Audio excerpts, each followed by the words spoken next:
It's clobbering time!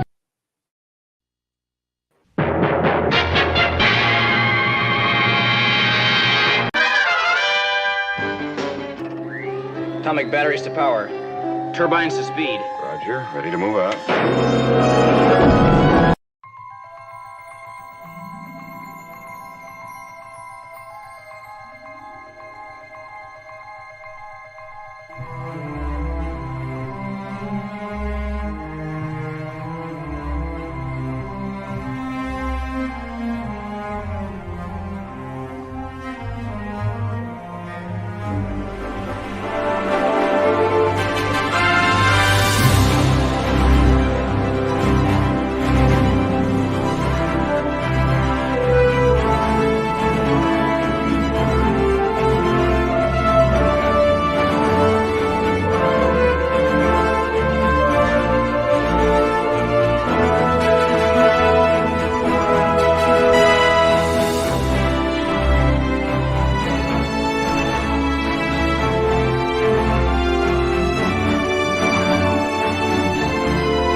It's clobbering time! Clobberonimo! Yes, indeed. Clobberano. What's up? Clobbers, clobberettes, clobberoids, clobberooskies, clobberers, clobber trekkers, and every other kind of clobber out there, my friends. Good to see you. Welcome, as always. Those who do not clobber, the secret is to, bang the rocks together, guys. Yes. Whee! Clobberonimo! Yes, indeed. Clobber all to be clobbered. Except, of course, our friends that we like. Clobberologists. Yes, Unite! indeed. Clobberologists, clobberians, all of you. Good to see you, my friends. So glad to see you. Let's see. Well, what's up? Saturday Night Star Trek. Of course, as you all know, Clobbering Times is number 670 on YouTube, number 1,370 overall, and Saturday Night Star Trek 141. And with me, as always, is the most wonderful first officer in the fleet, the amazing Commander R.M. Briggs. Hey there. Hi, best friend. I love you. It never gets old. I miss you every week, even though we only hang out on Thursday and Saturday. I miss you. And I'm so excited to be here. I'm so grateful to be invited here. Hail to the chat.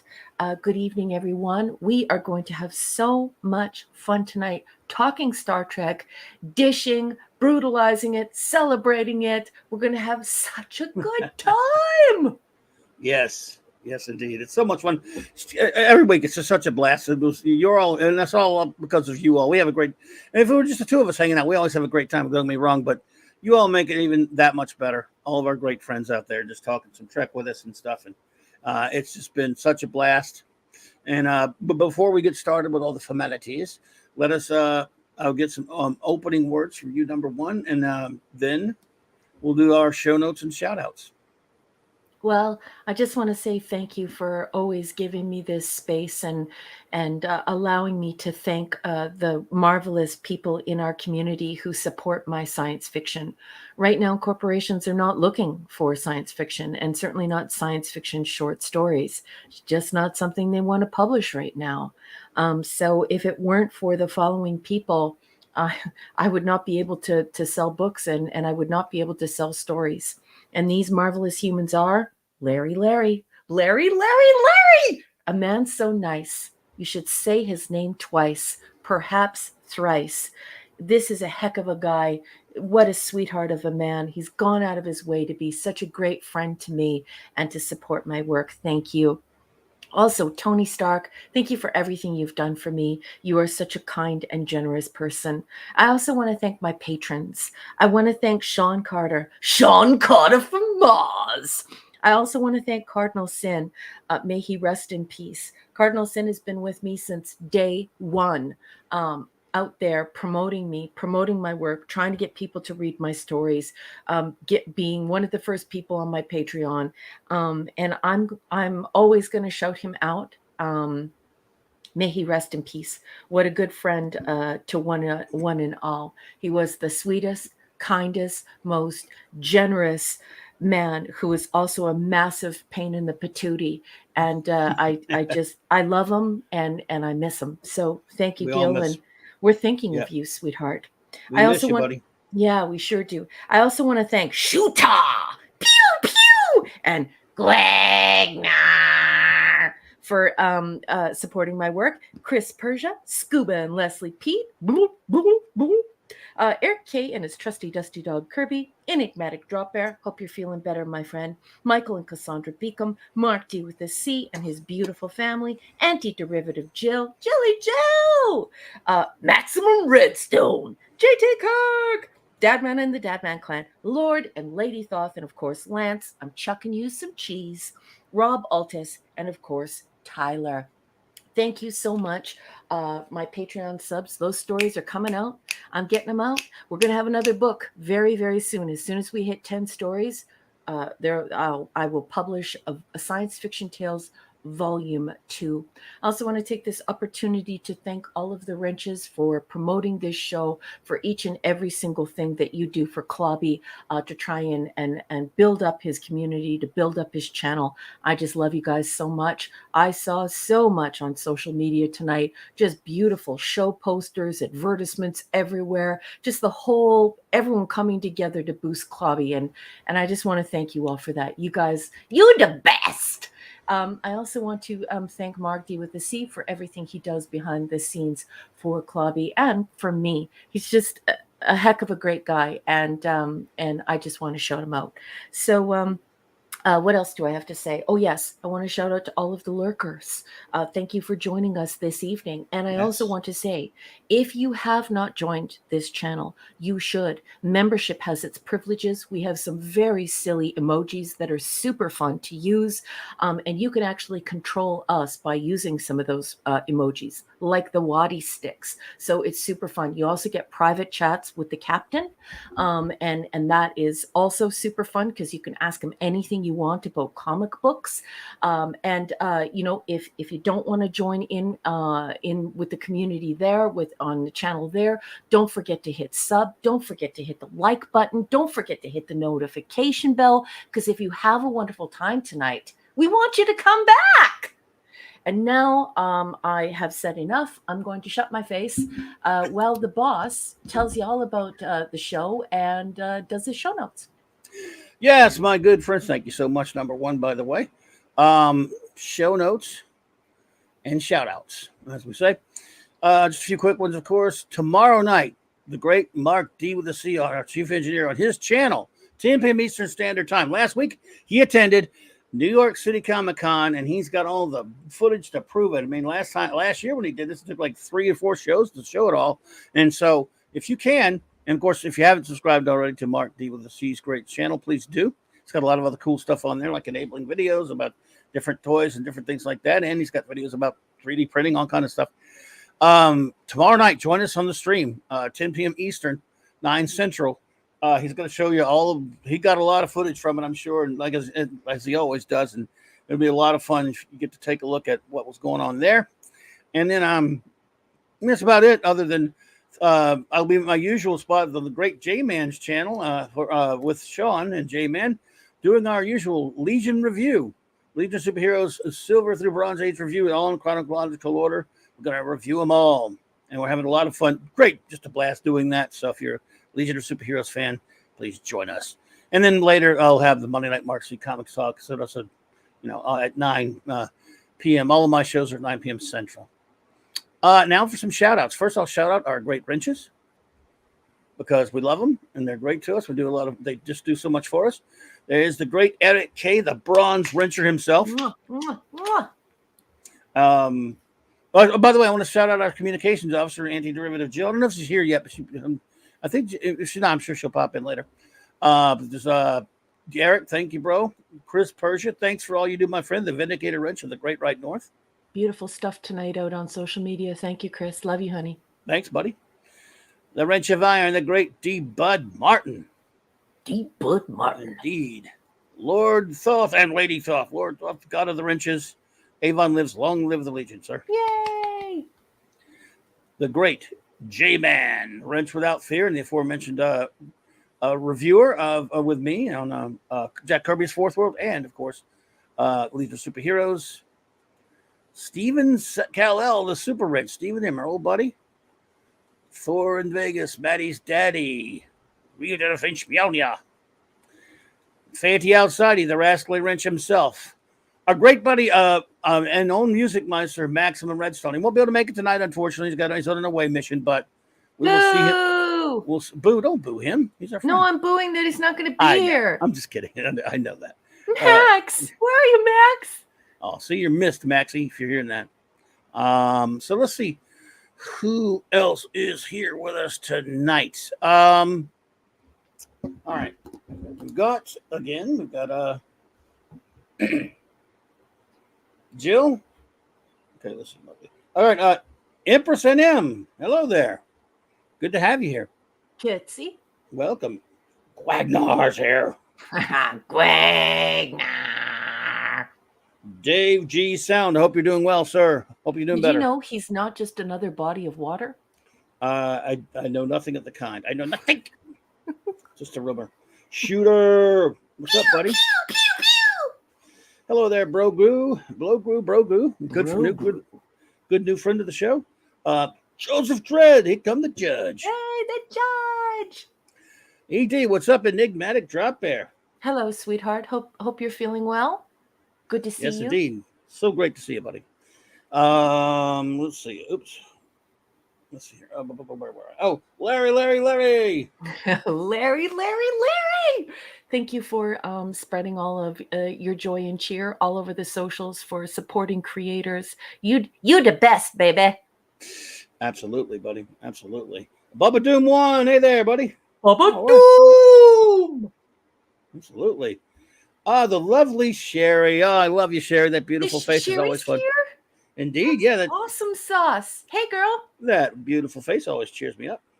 Let's see here. Parker Luck. Hey there. Evening, Parker. Captain Infinity and Beyond. Captain Infinity and Beyond. J.D. Lewis. What's up, old buddy? Hope you're feeling Evening. well, man.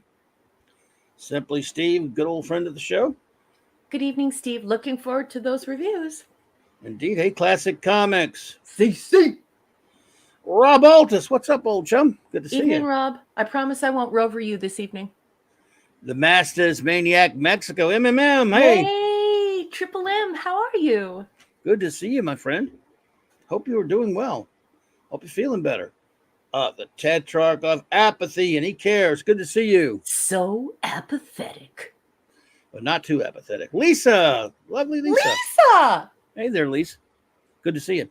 Well, it's all we got right now, but I will thank all of you who are out there who are lurking. I want to thank you so much. We don't say it enough. And or if you're watching on a download or a rewatch or whatever they call it, I cannot say enough how much I appreciate it. And I hope you will like and subscribe and do all those things that I'm supposed to say that I forget to say most of the time. But thank you. And basically, let's get underway. We'll get started earlier than we ever do. Looks like because we're a lot less names to call out, which we will get. Let's see here. All right. What is Saturday Night Star Trek? Well, basically, Saturday Night Star. What happened? Where am I? I don't have the right. How did my background get taken down? I'm going to take that down. Oh, Jesus, so unorganized. I had the wrong thumbnail. Okay, boss. I had the wrong thumbnail all that time. Now this. Sorry about the wrong thumbnail earlier, friends. I don't know how I managed to screw that up. Oh, because I'm an idiot. There you go. All right, so You call yourself hey, names. Jill. Shin kicks. Shin kicks. What's up, Jill? Just speaking it like it is. Jay. Good to see you, Jilly. So Saturday Night Star Trek. In January of 2021, we undertook, my first officer and I, an arduous mission, one that very few could ever hope to accomplish, but we will. We're in the midst of it. We're past, at least probably past the halfway point. We're going to review all of real Star Trek, 1966 through 2005, the 735 Club. The only Trek there is, no filth. Anything after 05 is corporate filth. It's not Star Trek. So we decided we would review it all. And of course, we reviewed all of the original series, the animated series, the original crew films, Star Trek The Next Generation and the TNG films, Star Trek Deep Space Nine, and we are now, tonight, starting Star Trek Voyager Season 3 with 4 episodes a week. So I hope you did your homework. Or if you didn't, that's okay. Hang out anyway. It's not, you're not going to be scored on it, but we're going to score on the episodes. So basically, what I do is I hand it over to number one. She reads a basic synopsis of the episode in question, and then we talk about it a little bit amongst ourselves. We've never discussed it before. Well, I'll let her tell you all that stuff. I'm going to now turn over the helm to number one, and we're going to get started on our first episode. But first, number one, take it away. Well, thank you so much, Captain. Yeah, folks, we read a little summary from Wikipedia, but it's very important that we say that we don't endorse any of this user-generated stuff. Memory Alpha has been polluted by the filth, and so it cannot be trusted. It is now polluted with filth, poopy diapers floating everywhere in the sea. And IMDb is not a great source. So one thing that you're not going to see on this show is the chat being flooded with people copying and pasting from IMDb all of this trivia, because a lot of it is actually not true. And a lot of it is factoid. So it's been circulated so much within the fandom that people think it's real. They think it's a fact, and it's not. Most of it is complete and utter hogwash. So around here, if you would like to put some trivia in the chat, we would appreciate it if you could please make sure that it's, basically at an academic standard or a reporter's standard. So, well, not a reporter's standard. Let's say academic standard. Where there's some in-text citation. And so around here, we vetted 2 books, which is the Companion, Voyager the Companion, and Voyager A Celebration. And then at least we know that is coming from the production team and the people involved with making the show, instead of just something that a fan started circulating that they heard at a Comic-Con or something of the like. So there's that. But, Wikipedia sucks. But it's really important that we use Wikipedia, folks. Well, and the reason let's being say thanks to Boosh real quick because he's got to go. But okay, Boosh. There you go. Sorry about that. Continue. So it is important that we do read the summary, though, because in this chat, if you're new around here, this chat is filled with hardcore Trekkies. Clobby's been watching Star Trek for over 45 years. I've been watching Star Trek for over 45 years. And so it's really important that we have that summary so that we're all on the same page, as it were, because some folks don't have time to rewatch the episodes. So we'll do that, and then we'll let you do your rating, just like the boss said. And in the end, it's going to be so much fun. We're going to do it! Dad Man. What's up, dude? Deadman Clan! Deadman Clan. Hey. Sorry you had to run there, Boost McFadden, but it's always good to see you pop in. Yeah, and it was cool that you just jumped in, said hello, and hit the like button. Yes, appreciate that. Thank you so much. Boosh! So, let's look at we're starting early for us anyway. it was good. It was good. It was a good one. Our first episode of the evening is, in fact, Basics Part 2, Electric Boogaloo. So take it away, number one. Oh, we've got a super chat, man. Get this first one. Eric K. Thank you, sir. He said, I heard on good authority the writers are nincompoops. Well, I love you. Sometimes, yeah. I love you. Sophia Cup. Yeah, okay, so the folks this evening, just like the captain said, Captain on the Bridge, season 3, episode 1. This is Basics Part 2. This is production code 146. And this evening, you're going to see that the production is out of order. So if you're following along, usually the vetted books are in production order. So the prod code is 146. We're out of order again. You're out of order. You're out of order. You're That's out right. of order. The candy machine by the men's room is out of order. So this episode first aired on September 4th, 1996. Now, I'm going to read from Wikipedia. It's probably going to suck. The grammar is going to be atrocious. Let's just laugh at it together because, like I said, it's just a sounding board. Part 2. The crew is marooned on a barren planet inhabited by primitive, hostile natives. Only 2 crew members are left on board Voyager, the Doctor and Suitor, who was presumed dead in the explosion. It is revealed by the Doctor that Cullen, not Chakotay, is the father of Seska's baby.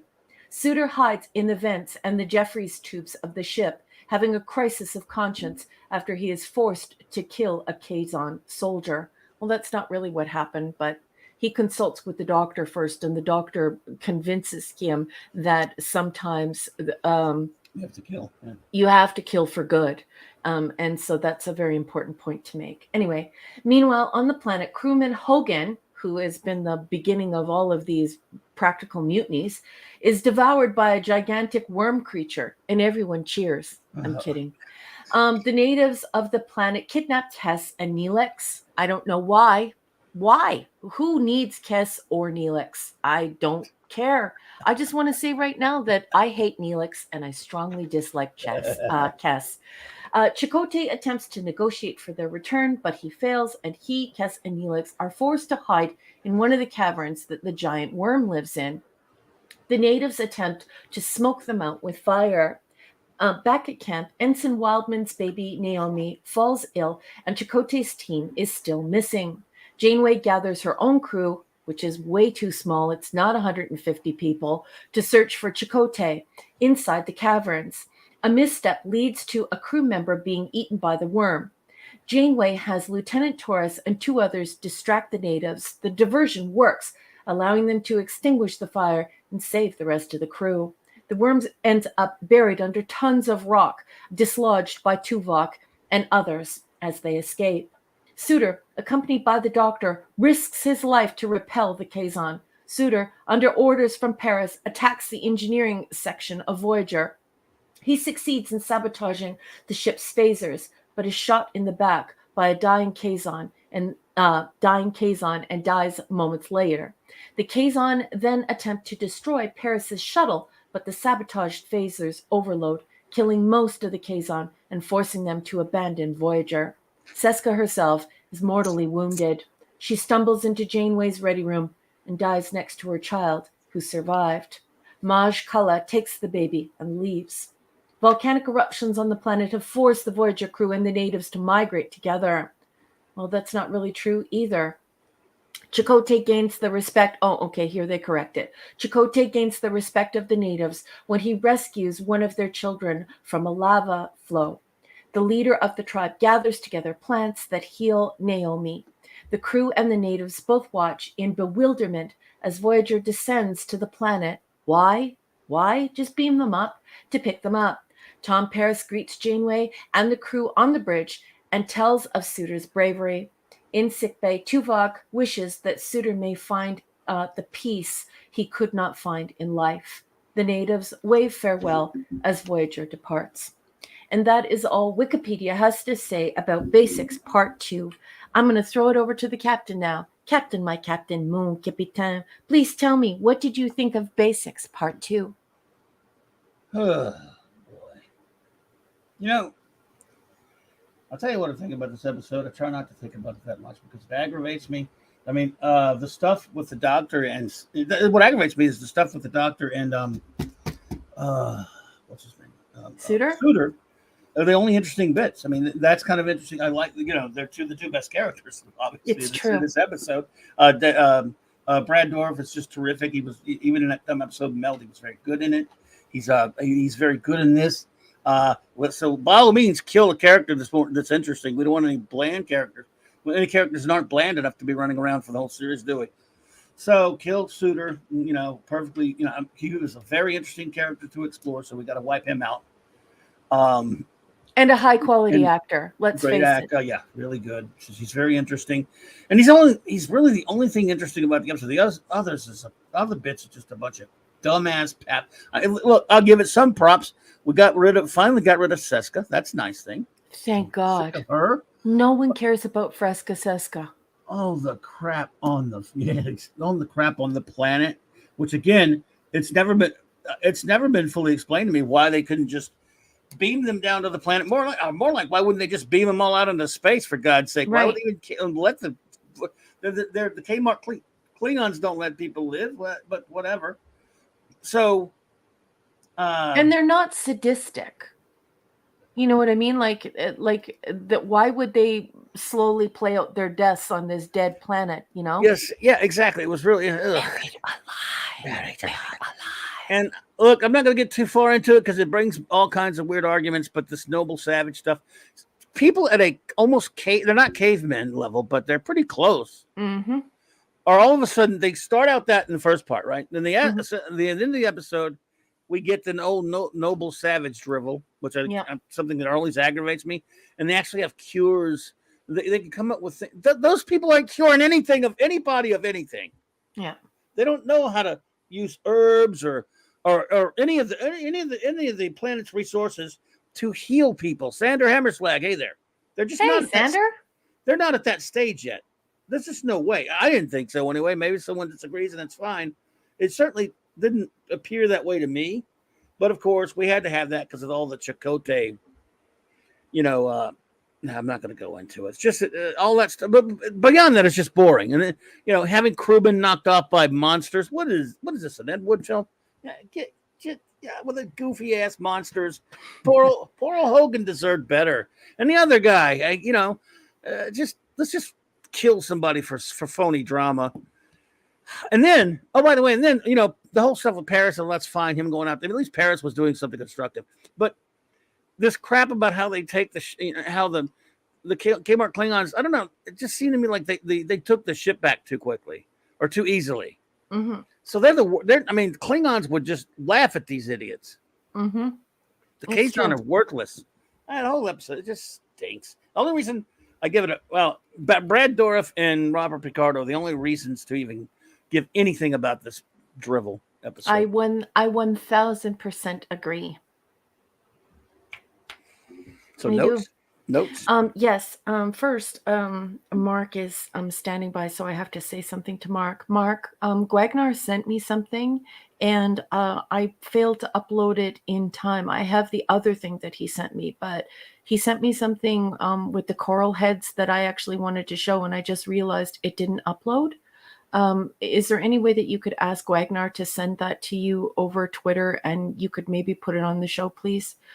He did a beautiful Kmart Klingons meme. Oh, and it didn't upload. Oh, I think I saw it. Yeah. Where did it go? Where did I see it? I'm trying to remember where I saw it now. I don't know. It did. I uploaded it, but it's no longer here. All I have is the other one that he made me. He made me 2 fresh ones for tonight. So, Gwagnar, if you could please send those to Mark over, or send the latest Kmart Klingons to Mark. Mark can get it up on the show while I do my notes. I'm so sorry about that. Okay, here are my notes, folks. See one on Twitter, but yeah. There is a wicked cool meme that Gwag made for tonight, and you guys have to see it. Yes. Okay. So if the Kmart Coral Head Klingons took all of the comm badges, how are Kes and Neelix communicating with the English-speaking humans and the other crew? No universal translator at all. Yeah, there's no universal translator. Where are all the bullions? Where are all of the different species that are on this ship? We get 15 people and that's it. And it's supposed to be around 150 people. Right. And it's, and we're supposed to have, a wide variety of folks. So, and species that are all in the Federation. So it's just weird. It's poor planning on their part. And this was supposed to be a big budget episode. So they totally screwed up there. And then I put in my notes, this is not 149 people. This doesn't even come close to 149 people. It's like 15 people. So that's once again very poor production values. You can write something out that can fix all of this if you don't have the money for it. Like say Seska beamed half of the crew to the other side of the planet or something like that. Just make up something, but don't put 15 people on a planet and say that it's 150. Neelix using humanoid bones or humanoid graves as weapons is disgusting. I can't believe that they actually wrote Stupid Chicken Man to do that. It's absolutely appalling. Yeah. And so I'll just show this for now because I just think it's funny. If you just want to show that. And what? If you want to put the yeah, thank you. Which one? The one that says SKP in right the here? name. Yeah. Yes, thank you. I gotta take the thing. Thanks, boss. Okay. I don't like that. I would do it myself, but I never like to mess with your show. Cool. You're it's cool. I in charge, had to move not the me. overlay. No problem. Yeah. That there? Yeah, it's just so cool. I love what Gwagnar did. Folks, this meme is brought to you by Gwag, our very own Gwagnar. This is my human costume. I'm really a chicken. I just love this. I think it's great. So, yeah, I think it's disgusting that they wrote that as the character, especially because they put so much focus on Chakotay not wanting to disturb human remains in other episodes. And respecting burial ground and things like that. So it's just dumb because they drew attention to that, not us. They did. Okay.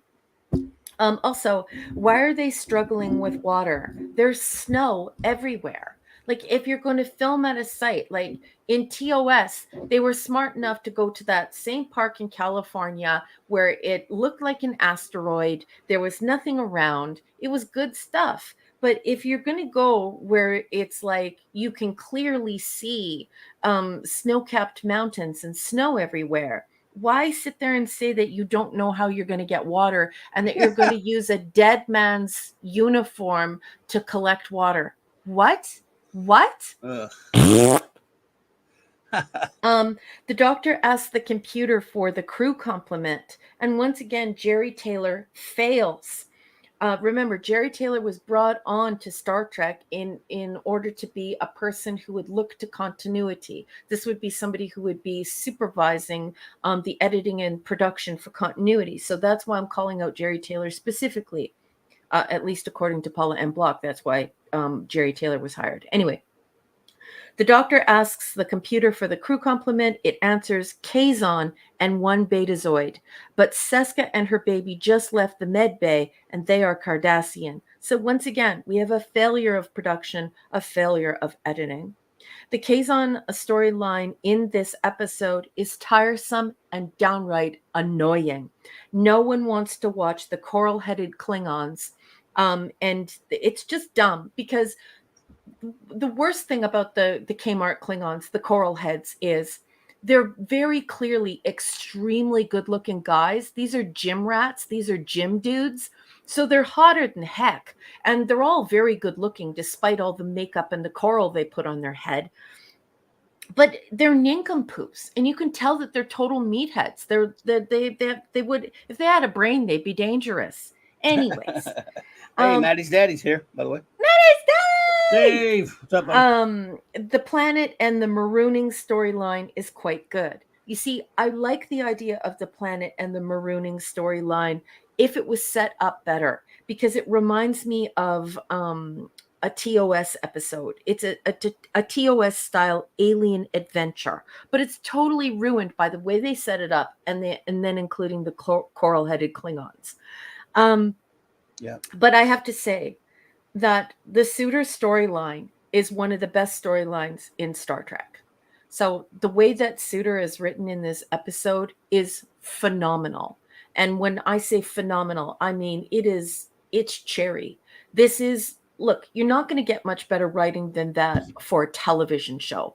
And certainly not much better writing than that for a television show that shrinks down his contribution to this episode to the degree in which they have here. And that's a huge mistake because this gentleman is an incredible actor. Oh, And yeah. the way he acts with Robert Picardo is so good. It's just so good. It's mind-blowingly good.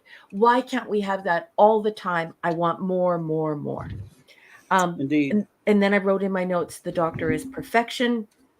And then we land Voyager again, thereby endangering the ship after it was damaged significantly. And we do all of this for no reason. And that's it. Well, you know what?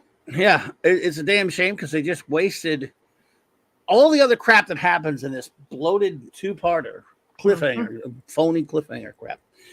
Made waste of a great. Now again, if you'd done all the same crap, but Suitor lives to be used again in another episode or something, okay. But what little we got of him, and it was again, we both had a lot of problems with the episode meld. But hey, Wolfie, by the way, and Grimm's here. Hey, Grimm. Hey, Wolfie. Good to see you, my friend. Hey, Grim.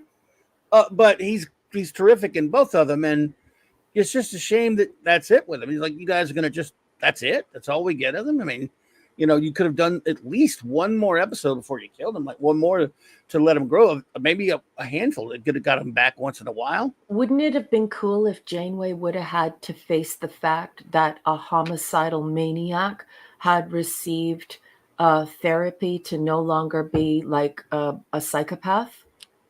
Yeah, I mean, it would have been very Trek. What would she have done with him? I mean, it's just would have been interesting. It's just all too easy, and it's just such a huge waste. Total waste, absolute waste. So yeah. Well, there you go. Let's see. I gotta check something here. The whole episode could have been about Suitor. The whole episode. And I would have preferred it that way. Oh yeah. There we go. Yep. Oh, you look at how beautiful this is, you guys. Wagner made this. Thank you, Mark. Thank you, Greg. I'm sorry about that. I uploaded it. I don't know where it went. It's like it got vaporized. Look at Janeway in the background. Look at Janeway. Oh my God. Like, I love this human. I love you, Greg. Thank you, honey. And not only that, there's a conjure up holograms of Nathan Hale and Che Guevara. I'm a doctor, not a counterinsurgent. Yeah, well, I wish you hadn't put that one up, Mark, because it has a mention of a mass murdering piece of trash, Che Guevara. But too late now. If I'd known that was on the clip, I wouldn't have played it. But no, will it? I would never have that name mentioned positively on this show. Yeah. Why? So yeah, it's just to me, I just think it's nuts because I've been rewatching Voyager since 1996. So I've been watching this episode every year on in my regular 735 in 365 rotation, which I watch every year. You know this, Clobby. So I've watched this episode many times. And I have to tell you, every single time I watch it, not only do I feel sick about what's happening to Suitor because he truly has been reformed, and that's a possibility that I think is absolutely incredible for the human existence, that someone could be healed that way, like mentally and emotionally healed that way. Do you know what I mean? But I also almost cry. And not when he gets killed. You know when I almost cry? Like every time? And as you know, I'm not an emotional person. I'm not a sappy person. When he lays down in front of the doctor, when the doctor explains to him that he has to kill someone. And he lays down on the floor with his butt in the air and his face down on the carpet and his arms at his side with his palms facing heaven. And you just think to yourself, my God, this person is coming completely unglued. Like, it's just such a good performance. I mean, it's way beyond TV. That's a film performance. Why did we waste all this time on this other crap when we had Brad Dourif, uh, what we had him with Robert Picardo in the same room? Ugh. Anyway. Damn shame. Damn shame. So, what is your rating of Basics Part 2, Electric Boogaloo? Okay, so I would like to first explain this to everyone so they can understand what my thinking is, because I'm going to confuse everyone now, and they're going to be like, what is wrong with Raquel? I initially gave this episode an A+. And the reason why I gave this episode an A+ is because the magic that transpires between Brad Dourif and Robert Picardo, and what happens with this suitor character and how refined and beautiful it is, it deserves recognition. But then I look to the other stuff that's happening on the episode or in the episode, and I can't help myself. So I gave 2 ratings, and I need everyone in the chat to help me reconcile this cognitive dissonance. I want to give it an A- or a B+. I'm just not sure how much I want to take away from Brad Dourif and what Robert Picardo create here, because you seldom see this type of performance in television. And it was very moving, incredibly sincere, and it was also a psychological horror insofar as, in society, do we have the ability to rehabilitate the sick mind? And so we have this super developed, gorgeous concept, but it's just a snippet. So I don't know what to say. Das Wolfen. Das Wolfen. Hey. So I think I'm going to stick with a B+. And remember, folks, I'm not grading anything in this episode except for this marvelous human being we call Brad Dourif, because he is the whole reason why I'm giving this grade. I think this person is a beautiful person with a beautiful mind, and this was a beautiful performance. Well, there you go. I, on the other hand, I'm going to give it a D+, and the plus is for Dourif and Picardo, but there's such a small part of both parts, even the second part, and because they allowed them to be wasted the way they did, because they used them, they didn't use them enough, and they were stuck in a garbage story, and because they killed him, which was idiotic, they should have at least, let him, carry the character out longer. I'm not aiming at them. They keep the episode from being a D- or an F. They do that, but they're not enough, because it should have been so much more. Yep. So I'm so aggravated with it. But he was also great on B5. A classic comic. That's exactly right. So Yep. I'll go ahead and give it a D+. The plus for those two. Yep. D. And that's fair. And that's fair. I'm almost at that point as well. I like what Enigmatic Dropper said, that he's going to grade the story, not the portrayals. But I like the fact that that Shooter is struggling with the same thing I'm struggling. I understand. Yeah, I really do. Because this Brad Dourif character actually frightens me. He scares me. This person, the things that he can create on TV and on film. This is a terrifying person. He's so talented. And you know what's weird is they always say in Hollywood, guys like Brad are usually the most stand-up, sweetest, kindest, funniest, most unassuming, sincere person. So it's just, I'm really blown away by what he does here, and with so little. So very fair, Clubby, to give it a D. Yeah, I'm not going. Actually, I'm praising them. I'm going after the idiots for such a wasteoid, full of dumbass crap episode. Yep. So my friends, if you will, we don't have any limericks tonight for you, but you are now given the word to put any rating you may have of Basics Part 2, and any words you might have on it. Get it on. Let's go. All right, the Comic Relief Crusader. Hey there. Hey, good evening. Nice to see you. What's up, dude? Oh, here comes the reviews. I'm going to go on mute because I'm going to go click, click, click, Okie click, click. dokie. And while we wait, let's see. Please. Where were I? Okay, we'll get some in a second.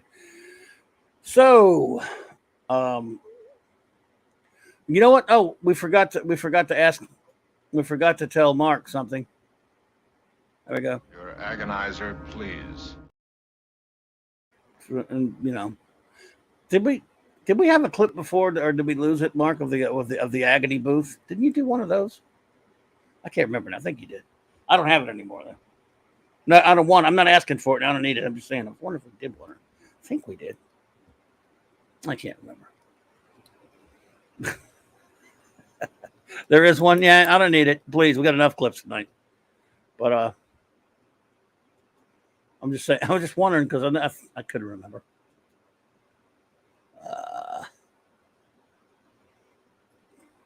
Whoa, there you are. Bop, bop, bop, bop, bop, bop.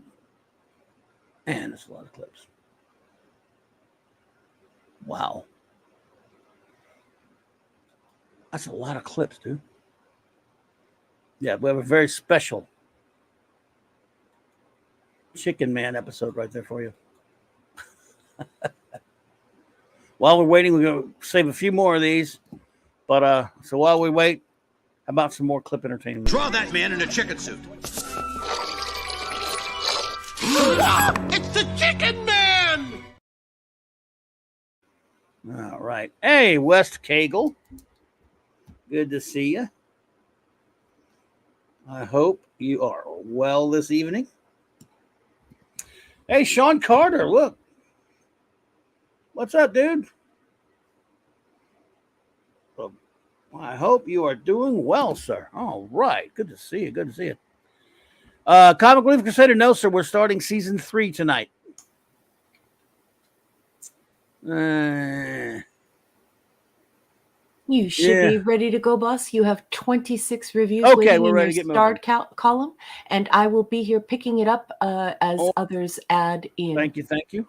I'm going to go silent again so you don't have to hear the click, click, click, click, click. No problem. Okay, here we go. So, the shooter says, let's see, D+. If the Talaxians have issues with the Kazon, why have they not been more active in opposing the Kazon? The survival on a barren planet could be interesting, but in this context, not so much. Let's see. Suitor and the Doctor are highlights here and bumps the rating, but that's about it. Fresca's whole arc was a waste of the potentially interesting character. The baby isn't Chipotle's, and another waste. Yes. True. What's on the next one? Evening, Sean. I shouted you out earlier a couple of times. It's so good that you showed up. It's nice to see you. Beautiful work today, by the way. I put it on my Twitter. Cool. Good to see you, Sean.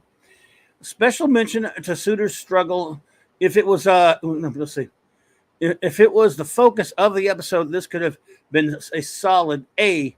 Overall, it is better than part 1, but not by much. At least it marks the end of the Kazon stories. Isn't it wonderful? Boy, Isn't it wonderful, boy, howdy. Shooter? Glad to get. Is it the end though? Is it? Good. I didn't realize it was the very, very end of it. Okie dokie. Enigmatic Dropper says D. This 2-parter is especially stupid. It exists only to demonstrate that, under the guise of a serious drama, both antagonist and protagonist can be portrayed as utterly incompetent. Indeed. That's 1. I don't see number 2. I see number 3, 4, 5, 6. Oh, the chat just went completely white. Wow. Just Really? I can't see anything. Just wait for it to reload. Okay, his number 1 is at 953. And his number 2 Okay, we're back. is at 953. Hold on. Oh, there is no number 2 here. Whoa, could it got smoked somehow? Yeah, I think it did. Yeah, well, I got Wolfie and Classic Comics in between them, and then he goes right to 3. So it goes 1 of 6, Wolfie, CC, enigmatic dropper 3 of 6. Yeah. I mean, you got smoked, baby. It's something took your number 2 away, unless you misnumbered it or something. No, it's not misnumbered. I just checked. He's got it all up there. He got smoked. Yep. Well, enigmatic drop there. I'll go on with your other ones, and if you want to put 2 back up there, if you want to go back to it, you're welcome, and I'll read that one when we get to it. But unless you want me to wait, tell you what, I'm gonna leave 1 alone. I'm gonna wait. You tell us what you want to do. If you want to put number 2, if you want to redo number 2, because it got jacked. It did. I wonder why it got zapped. But I mean, it could be something so innocuous. They they vaporize, like they leave the grossest stuff up, like especially when there are BOTSs. But somebody can say something, like boobs, and it's gone. Oh, I got it. Did it go up as a member chat or something, Mark? I don't know. Mark has it in the private chat. Weird. So here's number 2. Okay. And then so I already read number 1. All right. Thanks, Mark. Well done, Chief Engineer. Perhaps this is forgivable for the Kmart Klingons, given they're already established as idiots. This lot couldn't even operate a replicator, so a Federation starship is way out of their league. Very agreed. Very well said there, sir. That's what you're thinking the whole episode. Yep. And so, let's see, number 3. The elaborate setup of this child and the circumstances surrounding him that started in maneuvers was for naught, save the commentary on poor leadership. Mm-hmm. And by the way, wasn't it a strange reaction? What's his face treats Fresca like shit. That when he finds her dead, he's crying about it. Like, yeah, you don't give a crap about anybody. I don't. Yeah, it's weird. Quiet. I mean, maybe I know grief is different for everybody. Maybe he can grieve too, but or maybe it was because he had a change of heart because he found out that the Fresca Seska offspring was actually his. But they never say that though. They never tell him. You are the father. But they never tell him. I mean, that's what I'm saying. If he'd known that, it's one thing, but he's never told. Yeah. Right? Well, at least only camera. The doctor knew it. No, that's what I'm saying. Yeah, I mean, well, yeah. A lacuna. Let's see here. In same way, unchallenged by her crew and 70,000 LY from home, almost said light years from home, thinking unnecessarily risks crew and ship. Seska is so conniving and meticulous, didn't ask the computer as the EMH did for the crew compliment. Yeah. The child, from the crew's perspective, was effectively forgotten about once it was revealed to the audience that Chipotle was not the father. This disregards the story's original premise. Wow. Yeah. The only thing that saves this from being an F is the EMH and Suitor. Yeah. Their parts are superb. Right? Yep. Like truly superb. Yep. A little flower on top of the hill of poo-poo.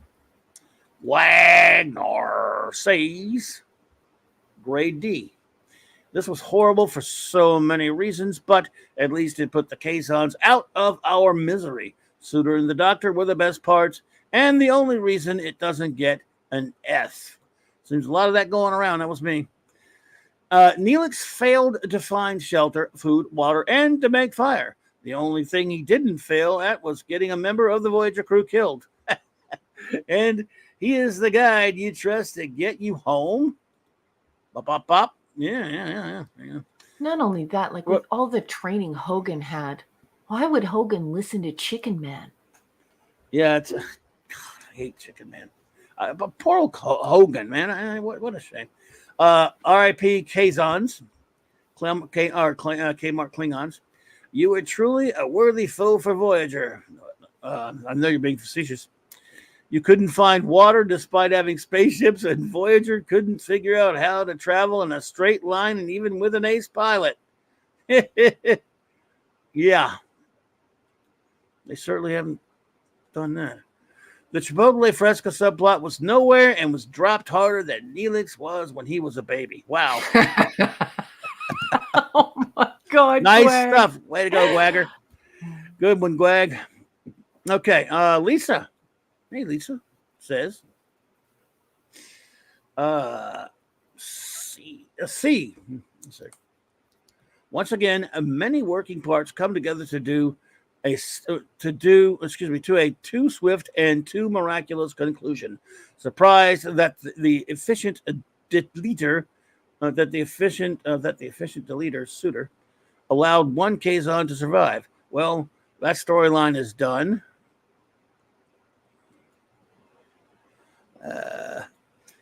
Seska's only thought of her baby at the end was very sad and made her a sympathetic character for 1 second. Well, that storyline is done too. She was a great villain. Kadoki. Jill says B-. Why is Neelix a team leader when he even ignores his own advice? He says the bones are a warning, and then is surprised when Hogan is killed after he orders him to collect them. True, Jill. True. Boss man, yes. Please don't stop. Just let me interrupt for 2 wags of a puppy's tail. I'm so sorry. It's so rude. But Michael Beacom is babysitting one of the grandkids tonight, so he can only lurk. But he did stop in to wave hello to everyone. So everyone, please say hello to Michael and Cassandra Beacom. They're babysitting the grandkids tonight, or cool. one grandchild, I believe. And Sci-Fi Mombi just walked in the door. Everyone give Sci-Fi Mombi a warm welcome. And boss, now that I've so rudely interrupted you, I'll pass it back to you. No problem. Good to see you, Michael. Hope you and Cassandra are doing well, my friend. And Sci-Fi Mombi, welcome. Always good to see you. Let's see here. Jill continues. Suitor demonstrates how a sociopathic serial killer could be treated through melding therapy, showing Tuvok to be a superior counselor to Troy, who isn't. But yeah, I mean, you're good point. Leading to his role in saving a Voyager. Where are you? While done in a predictable way, I'd have been disappointed if they hadn't found a way to communicate with the tribes of the planet. A partial letter grade allotted thanks to the death of Seska. No one likes her. Not many do. Well, some do. At least it does. We don't. But some don't. Some do. Good actress. It wasn't her fault. She's just such a crappy character. Jill. Love Jill every time in the chat. Jill. I have to find you to tell you. I love you, Jill. While I'm glad Chakotay's not the father, this fact makes the first part even more useless.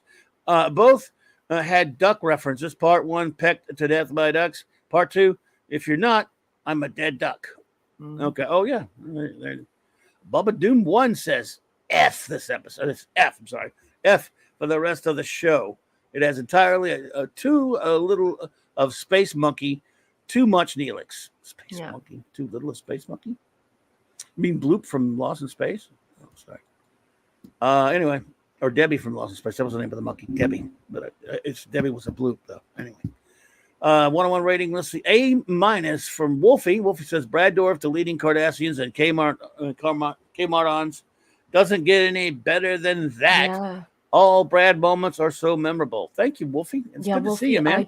I can't look past his performance either. I just can't. It was brilliant, especially because TV doesn't usually move me. Like, I'm not usually emotionally moved by television. It's just not good enough to get my fifis going. So yeah, I agree with you, Wolfie. Nice. I've seen some extraordinary performances on TV. I wouldn't say that singled out to better than all of them I've ever seen, but it was really great. Though. Yeah, I totally agree. But it's just you and I are constantly reminding people that if you watch a show like, let's say, Tales of Tomorrow, that has maybe 19 minutes to 22 minutes to convey an idea, it's just so much different than when a movie has 3 hours. You know what I mean? No, I got you. Well, I give Dorf and Pardo an A, says, by the way, Bubba Doom. I agree, Bubba Doom. Yeah, buddy. Simply Steve says C rating. Loofah head Kmart Klingon still trying to take Voyager. Seska says, see ya. She's done with the show. Why not filter the snow for water, dummies? 24th century, ain't it? Use your tech and brains. Duh. Yep. Well, they didn't leave him any tech, but they probably didn't leave any brains either, did they? Yeah, they didn't have any tech. No, boy. Wes Cagle says, F. Like I always say, it's a Voyager episode. Wes Cagle, not the biggest fan of Voyager. I'm beginning to suspect. Like I said, it's a Voyager episode. Just a feeling I'm getting off of vibe. Joseph Dredd, here comes the judge, says C plus, excuse me. This would be a low rating if no dwarf or Picardo. Suitor's redemption arc was nice, but would have liked to see him in a couple of more episodes. Me too. And I would have Agreed. liked that. I would have liked it if Janeway would have had to deal with, the rehabilitation of a psychopath. In our society, that's a major issue. Can you rehabilitate this type of? It would have been of interesting. It would have been groundbreaking television. Yep. The great Eric K. the Bronze Witcher says C. Only for Suitor and the Doctor. Raquel, most of the crew was killed in the Vidians episode a few back. They only have a few people left. Dumbest captain and crew in the Federation. Wowzer. Nirot's here. Good evening, Nirot. And Eric, I love you. Nirot, hey. Good to see you. Welcome back. How come they do not even teach basic outdoor survival now at the academy? We know they no longer teach any hand-to-hand or weapons training because violence is bad. Eric has the science fiction mind, and he can't shut it off. If he doesn't get science fiction, he calls it like he sees it. Well, he's come to the wrong place, meaning Voyager. If he wants science fiction from Voyager, it's hit or miss. Classic Comics says grade C+. After getting her ship and crew stuck in the DQ, Janeway has managed to strand her crew on some unnamed world in the DQ with no... She went to Dairy Queen? Oh, the Delta One. Sorry. I thought she brought him to get chin kicks. She brought him to get blizzards. Oh, right. Oh, man, I want a blizzard. Not that it would do me any good right now. No supplies or equipment and no prospects of a rescue. Yeah. Yeah, well, yep. Her crew isn't pleased, so Janeway scolds them and tells them to eat the bugs. We had bugs for lunch. Then they get attacked by a giant CGI snake. I said, I threw the CG in there, figured you wouldn't mind. Not even CG, a giant paper mache. I don't know what the hell it was. It was like a blobby animated crap, whatever. Snaky thingy that escaped from the set of Hercules and Legendary Journeys. Thank you. Yeah, you said it better than I did. Way to go, Classic. In a final insult, Voyager is saved by Suitor, Paris, and the Doctor off screen. The only guys doing anything in the episode. The entire crew comes across as incompetent, especially Janeway, completely undercutting her as a character. Indeed. She comes across as a clueless incompetent in this two-parter.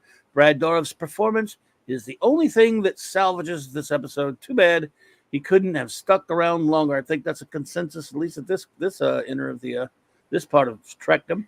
I like what Gwag just put in the chat. He said, "Hey, how did Janeway know that the bugs weren't poisonous?" I think about that every single time I watch the episode, but I don't.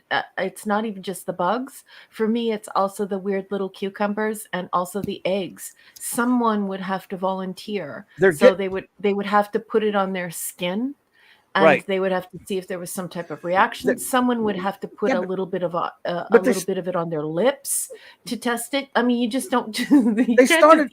Wait a minute. They're civilized enough. They started eating that crap before they had the fire and the water ready. You get the fire ready. You get the water ready. You put it in there. You boil it, like in the old days. Then at least you took. I mean, you tried to make it safer.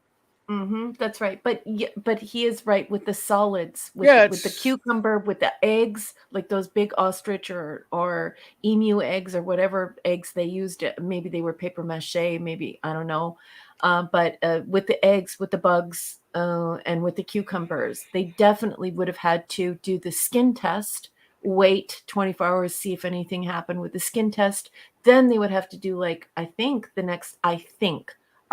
not sure. I'm not an expert in this, but I think the next thing would be the lip test. I think you have to touch it to your lips and then leave it for like 24 hours before you even think about consuming it.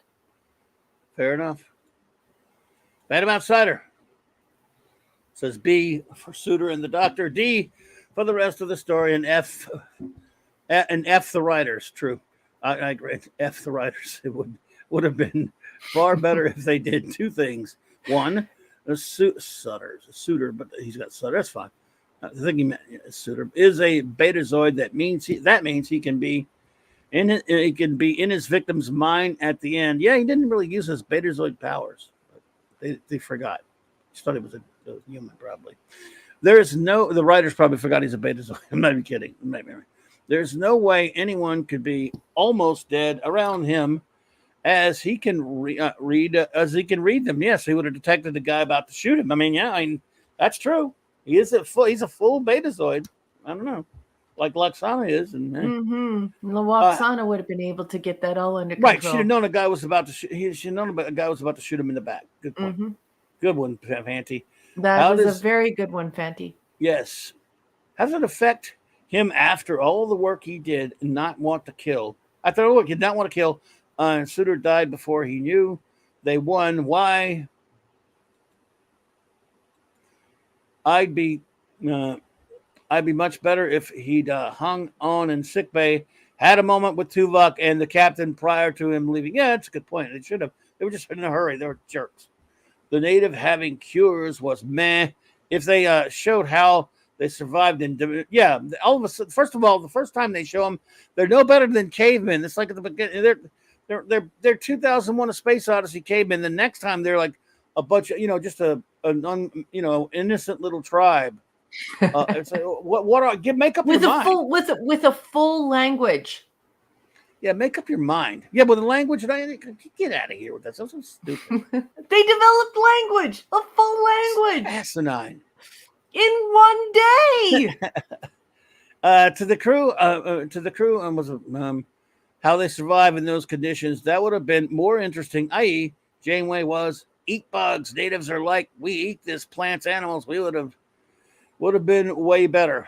All right, Fanty. Agreed. And now the final review of this episode. Wait 1 second. I have to interrupt because Emperor's NM said something so funny. I almost spit my tea on the screen and had to go on mute.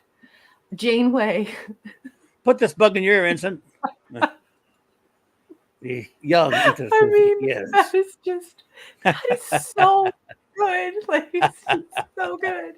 Like that, like Emperor's NM just won the internet this evening. Like, well done, Empress. If Janeway would have been there, Janeway would have been like, hey, put this Seti eel in your ear. It's just Emperor's NM. You have won the internet this evening. I love you, man. I love you, man. That was such a good Star Trek joke. Although I really have to figure out how I can give it to you, though. Your prize of the internet. I'll give it to you if I can, but no promises. Turing Machine just walked through the door. Hey, Turing Machine. What a uppy. I hope you're doing well, my friend. Wolfie. All right, let's see. What am I doing? Okay. The chat's gone off the rails, boss. Well, I'll keep on the rails so I can finish it. We can get to the next episode at least. Stay on those rails, folks. Well, you can get off of them. I'm not the boss of you. I actually am the captain, so I can do things to you. I can do things to you all. Captain on the bridge. No, I can't really. Anyway. Where were I? Oh, all right. Now I know where I was. Final review of the episode of this episode this evening would be the great chief engineer himself, Michael D with a C. B+, he says. Episode shines only because of the scenes with the Doctor and Suitor. The plot on the surface was a waste of time and boring. Plus, I hate it when Exogorths from Star Wars, eat crewmen. It was just, you don't start a fire that way. Chakotay showed it. The way Chakotay showed it, totally bogus. Thank the maker, Neelix didn't make chicken soup with those bones. I'm surprised he didn't. just disgusting. Chakotay was not the father of Fresca's baby. How did that happen?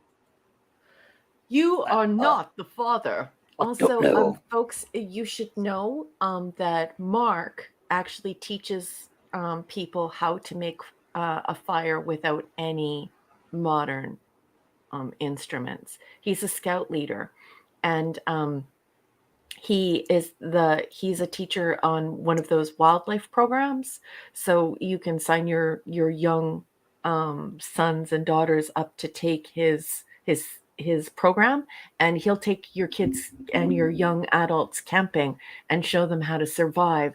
So when Mark says that's not how you do that, you need to realize, folks, that Mark is a subject matter expert because he's doing that all the time in the woods, teaching people how to stay alive. So it's cool that Mark would comment on that. Well, there we go. Let's see where we're. All right, well, that's for that one. That's enough for that episode. Let's kiss that one goodbye. We're ready. I clicked the Comic Relief Crusaders review. Where did that go? Did you read that and I just missed it? I didn't see it. Comic Relief. I clicked it, but the chat went totally white, so maybe he got vaporized as well. He may have got vaporized. I never saw it. Comic Relief Crusader. I was looking right at that. I saw it. It was actually a pretty short review. He was like, I think I remember this part, so I gave it a D+ or something like that. Like, if you want to, sorry about that, dude. If you want to put it back up there, I mean, it was never in my starred thingy. So she may try to. We did have maybe her chat glitched. I don't know. Weird, because I starred that. But we can do it if you wanted. If you want to go ahead and do it right fast. No, it's right here, and I starred this. You found it? Okay. Yeah. Did you star it again? Yeah, I started again. I hope it stays starred. The chat's acting weird. It finally just showed up like a minute after you said it. Okay. It says, well, to catch up, if it features Wondercast or Neelix misspelled on purpose, then D. That's a review? You didn't even see it. That's not a review. All right. The Comic Relief Crusader. I'm afraid I'm going to have to ask for Your agonizer, please. So. Oh boy. But still, thanks for being here, dude. Well, shall we get moving on to flashback? 15-yard penalty, dude. Yep. Okay. So here we go. Next episode is indeed flashback. Dun, dun, dun, dun. 30th anniversary. It was the 30. Flashback is season 3, episode 2, and if you're following along in either the celebration or the companion, it is in production code. I believe most of them are. This is 145, so we're out of order. You're out of order. You're out of order. And this was first broadcast on September 11th, 1996. And now let's stay copyright compliant, shall we? I'm going to be reading extemporaneously, which just means that I didn't pre-read it from Wikipedia, and the grammar's probably going to suck, so this could be a rough read. Saddle up, lock and load. Investigating a nebula, Tuvok experiences a flashback of attempting to rescue a young girl off a cliff, then collapses. In sickbay, he insists the cliff memory never occurred. The doctor suggests the problem is a repressed memory, which in Vulcans can cause brain damage due to the conflict between the conscious and unconscious minds. You don't have two minds, you just have one mind, folks. He suggests Tuvok initiate a mind meld with a close friend to initiate and reintegrate the memory. Janeway volunteers. Tuvok initiates multiple mind melds, but instead of the cliff memory, they appear in his memories aboard the USS Excelsior, serving under Captain Sulu. In several incidences, the cliff memory resurfaces, rendering Tuvok unconscious. In one instance of the cliff memory, it is not young Tuvok failing to rescue the girl, but a young Janeway. In sickbay, the doctor and Kes deduce the cliff flashback is a false memory, get a load of this, created by a virus, and the virus has moved from Tuvok to Janeway. They kill the virus with Thoron radiation. Thoron Midnight's Oblivion. Hey. Midnight's Oblivion! Walking down a corridor, Janeway suggests that Tuvok missed those days serving under Sulu. Tuvok rejects this, but suggests that she could feel nostalgic for both of them. And I am going to roast this baby. So tell me, what'd you think of this gigantic poo? You know what? I'm going to surprise you a little bit. I'm not going to even give. I'm not even going to give it much critical thought at all because it was the 30th anniversary. I will criticize it on that they came up with the possibly the lamest way to celebrate the 30th, unlike their counterpart, Deep Space Nine, who did it beautifully. Yes. It was pretty. I guess what I'm saying is, at least they did something, and there was some nice thing. It was nice to see some of these scenes, but it's so underwhelming as a way of. I mean, I'd almost say, don't do it at all. In other words, don't do any kind of celebration because you know what? They could have done something really silly and dumb, but if it were heart wrenching and kind of made you feel, gave you some good old vibes of the old show, and it was a lot of fun. Then I'd have been like, yeah, who cares if it's dumb? It's fun. Let's just because even Trials and Tribulations doesn't make a lot of sense in a lot of ways. But I don't care. It's just so much. It's a beautiful love letter to the original series. That's all it ever needed to be, and I love it. Now this didn't have to be. This was no way this could be that good.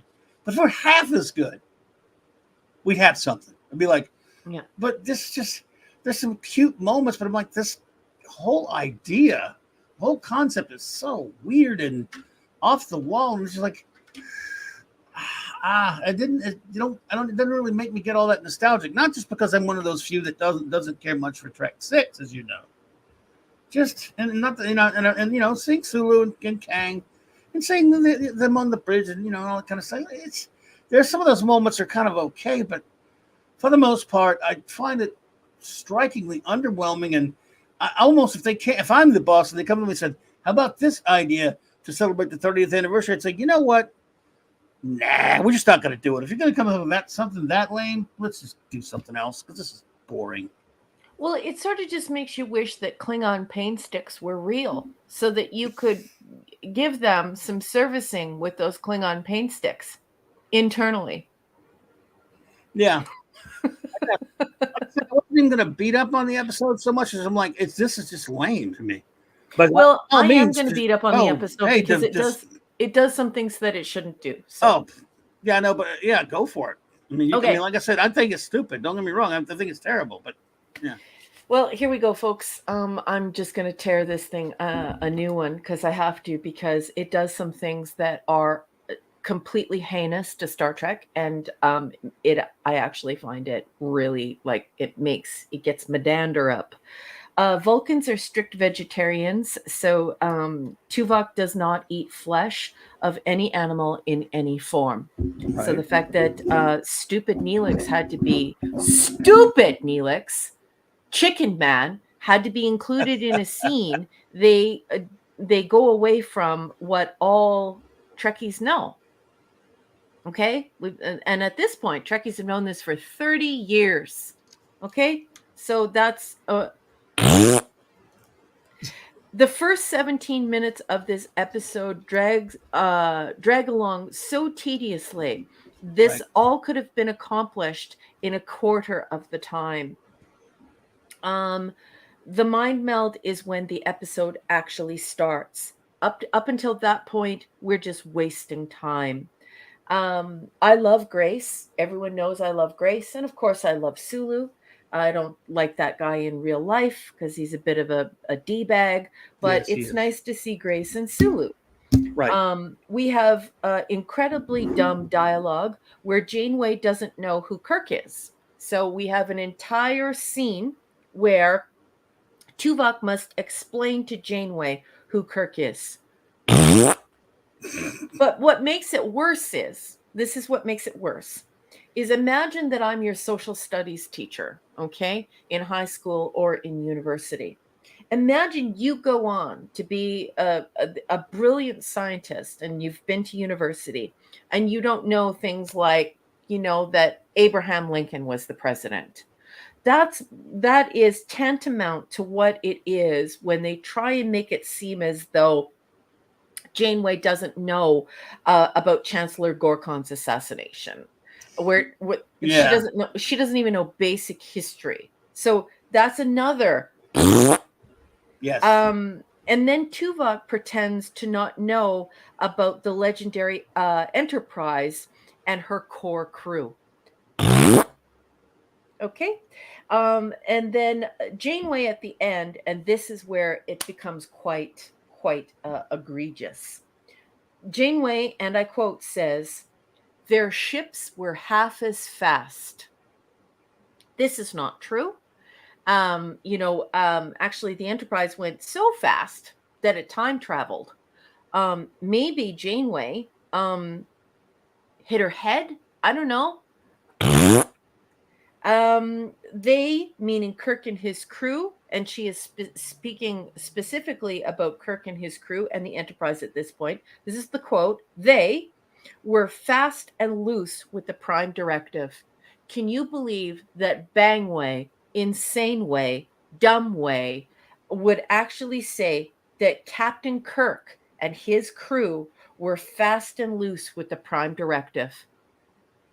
Are you serious right now? Anyway, burn the episode down. Now, this is an insanely stupid and laughably inaccurate conversation. And I am not at all impressed by the idea of a memory virus.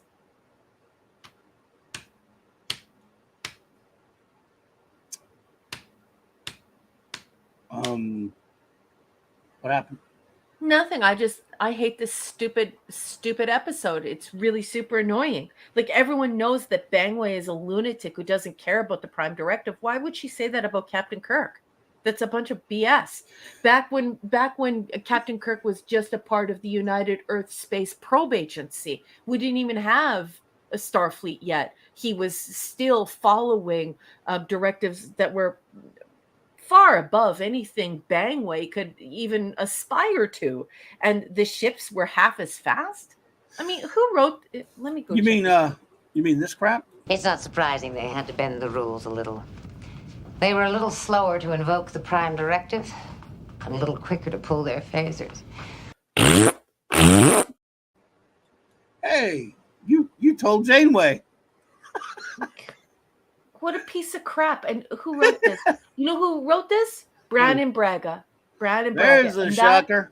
Yep, and that's why it's a gigantic hunk of crap. They were told that, hey, DS9 is going to get all the budget for this anniversary episode. You guys, you could have Sulu. You can have Sulu. You could have Sulu, and that's. You can have Bangway pretending she's never heard of Chancellor Gorkon or the assassination. You can have Bangway pretending she has no idea who Kirk is. Then you can have Tuvok pretending he doesn't know about the Enterprise or her core crew. Then you can have Bangway saying that their ships were half as fast. Meanwhile, the Enterprise outdid anything that Janeway could even hope for. Remember, they were just really super proud of themselves that they breached Warp 9. Then they say that Kirk was fast and loose with the Prime Directive. So, I think what you're trying to say is you didn't like. You didn't like that. And you didn't like this either. A whole bunch of them would be booted out of Starfleet today. But I have to admit, I would have loved to ride shotgun at least once with a group of officers like that.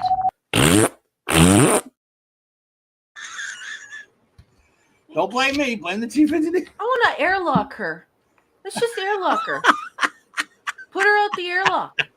Do you know what I mean? Oh. And what's worse is when we put her out the airlock, you know what we should do? We should put her in a suit with limited air and then just let her float in space. You know what I mean? Until she runs out of oxygen and freezes to death. By the way, good point, Judge Dredd. I mean, she's such a hypocrite. Look at the crap she does in this show that we haven't even seen yet. I won't spoil or anything, but she does all kind of war crimes. I mean, never mind. She never. Oh God, forget about it. Brandon Braga openly has her crap talking Kirk and his crew, not only pretending like they've never even heard of them before, but that she wouldn't even know basic Starfleet history. And then she crap talks them and their leadership and the things they did. She would be studying Kirk and Spock in the Enterprise. She would be studying them in quote unquote astronaut school for sure. Well, they would be studying the policies, how things worked out. This would be an integral part of her education at Starfleet. She didn't know some of it. She didn't know some of it. Remember when she first sees Sulu, she says, he doesn't look exactly like his picture in the whatever museum, whatever. I mean, she knew who they were. I mean, historically, it's impossible not to. But it wasn't. Hey, Keely Chow, roll, buddy. Hey, Keely. And you rolled today. It's what gets me is it doesn't have the same type of reverence that Trials and Tribulations have. I mean, it was gorgeous. It's so that scene. I mean, really sells you at the very beginning when they ask, the time agents ask. They tell Cisco, be specific, Captain, which Enterprise is NCC 1701, his ship, James T. Kirk. And he just says the one and only with this big smile. He wants to get Kirk's autograph. He's excited. Everyone's excited to meet Kirk the whole episode. Right. That's another reason I love it. I love it for a lot of reasons. It's so much fun. And the reverence it shows to the reason why they all have a job, because this is the original series. Yeah. This one, it's just so the opposite of that one in a sense. It's just sort of like, hey, here's Sulu. And it's not even, by the way, it's not even really, in that episode, they actually went back in time in a silly, like a orb of time, what have you, but they did. And they really interacted with them. This one, they didn't have the budget, I guess. So it's just in some silly shit inside of Tuvok's head. You're making me hate it even more now. And when they show Tuvok's brain, why doesn't Tuvok's brain look different? And why does he have a brain within his brain? Like, why do they do that? Brain and brain. What is brain? What is brain? Like, it's just like Brandon Braga. It's like he has the IQ of a carrot.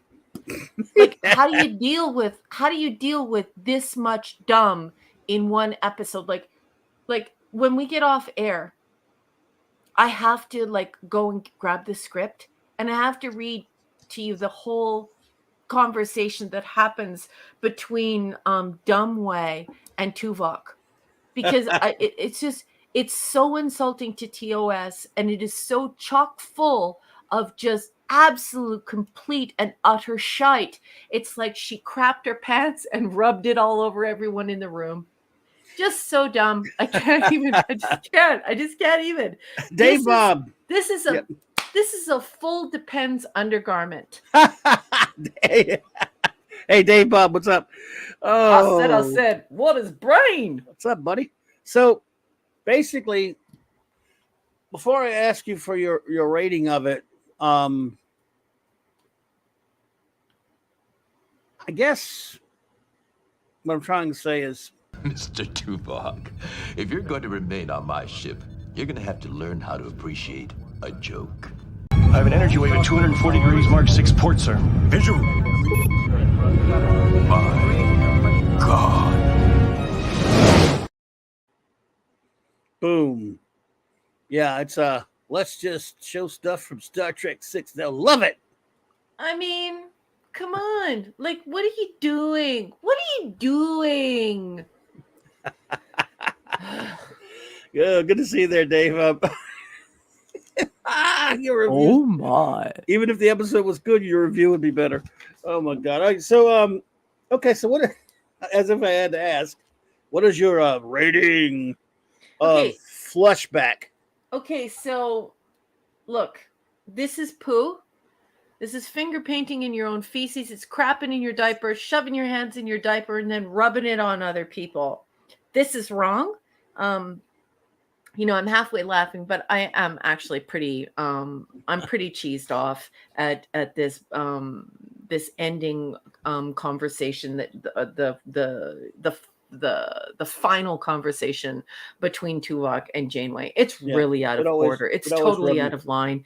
And Yeah. Bangway makes a fool out of herself. Anyway, I don't like the virus in the mind thing, and that it can be transferred, and just make it an entity or something, for crying out loud. Yeah. But Brandon Braga can't do that because he's done that too many times before. Anyway, don't insult TOS. Stick it up your butt. And I hope it's a Klingon pain stick. Maybe I'll put you in the agony booth, and like Ron Popeil, I'll set it and forget it. Just leave you there to barbecue. It's an F.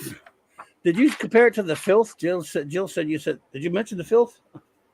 It's not the filth though. It is filth, but it's not the filth, right? No. I just said it poop. Poo. Yeah.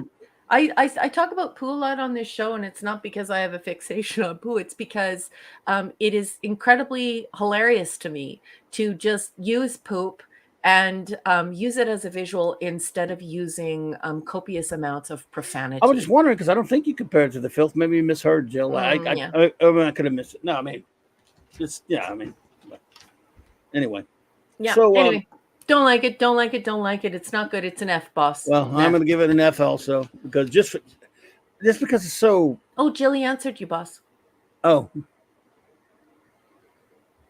Another person in the chat did. Okay, I thought you meant Raquel. Okay.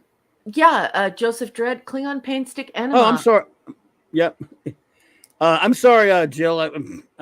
My eyesight. Sorry. Okay, Jilly. Love you, Jilly. Right, Dave Bob? It really is, Dave Bob. It's shite. I say it's shite, sir. Yeah. So basically, your review was, well, anyway, never mind. Can we get the club on you just to clear up the... Yes. Hang on. It's on the way. Just want to clean up the stream. Just clear it off. Get all the poo off the stream. Crap.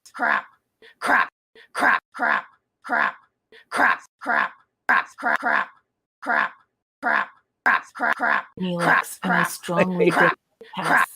Hey, did I tell you that I hate Neelix and I strongly dislike Cass? Neelix, and I strongly dislike Cass. Neelix, and I strongly dislike Cass. Ew.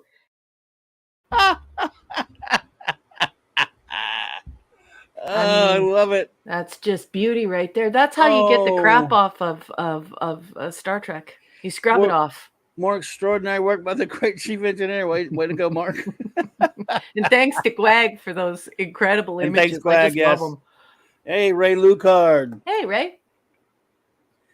Yes, this is a good question, yeah, Ray. That's right. Yeah, that's what it was supposed to be. I don't know what the hell it is. Yeah, that's what they think. I mean, it was a lot of backhanded insults, and there were. I'm not spoiling anything, but there were a couple of other episodes where they did refer to Kirk more favorably, like the one with iChab or whatever. When he was studying, he was obsessed with Kirk and stuff. She was making him study Kirk. Remember? Anyway, so all right. Well, are we ready now for our reviews, my friends? Please now give us any rating you may have or any rewards you would like to say about Flushback. And while you're doing that, I'll play, since Mark went to all the trouble to make clips, I'll play one more for you from this wonderful episode. We'll find it though. There we go.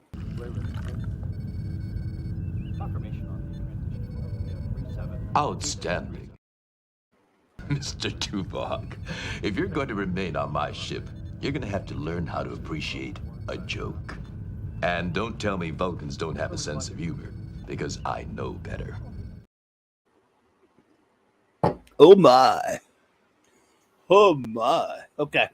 And if that guy's such a great actor, the thing that disappoints me about this too is why did he only have like a few lines? Like he's always treated like an extra. So, if he's such a big shot, give him more than two sentences to string together. Let's see what he can do. It's just like 30th anniversary. Are you kidding me? And what I don't think that a lot of people don't realize this.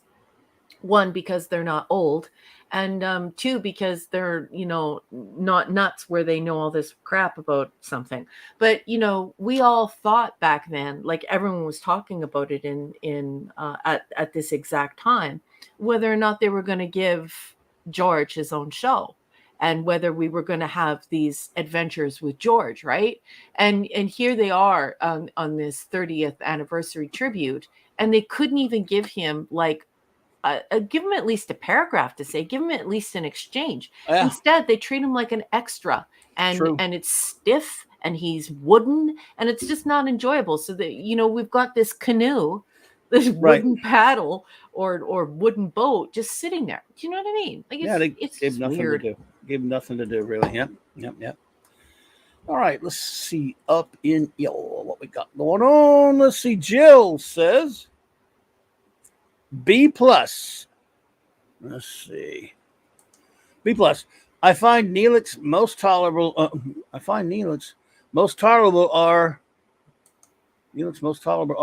When he is sharing scene with Tuvok. Oh, I mean, you find when okay, gotcha. It provided an effective red herring because I had first thought Tuvok's issues was due to Neelix's drink recipe. Okay, hang on a second, Jill. Good to find your next one here. This is an incredible episode delving into Tuvok's backstory, despite the fact that it doubles down on Voyager needing more power in a post-scarcity future.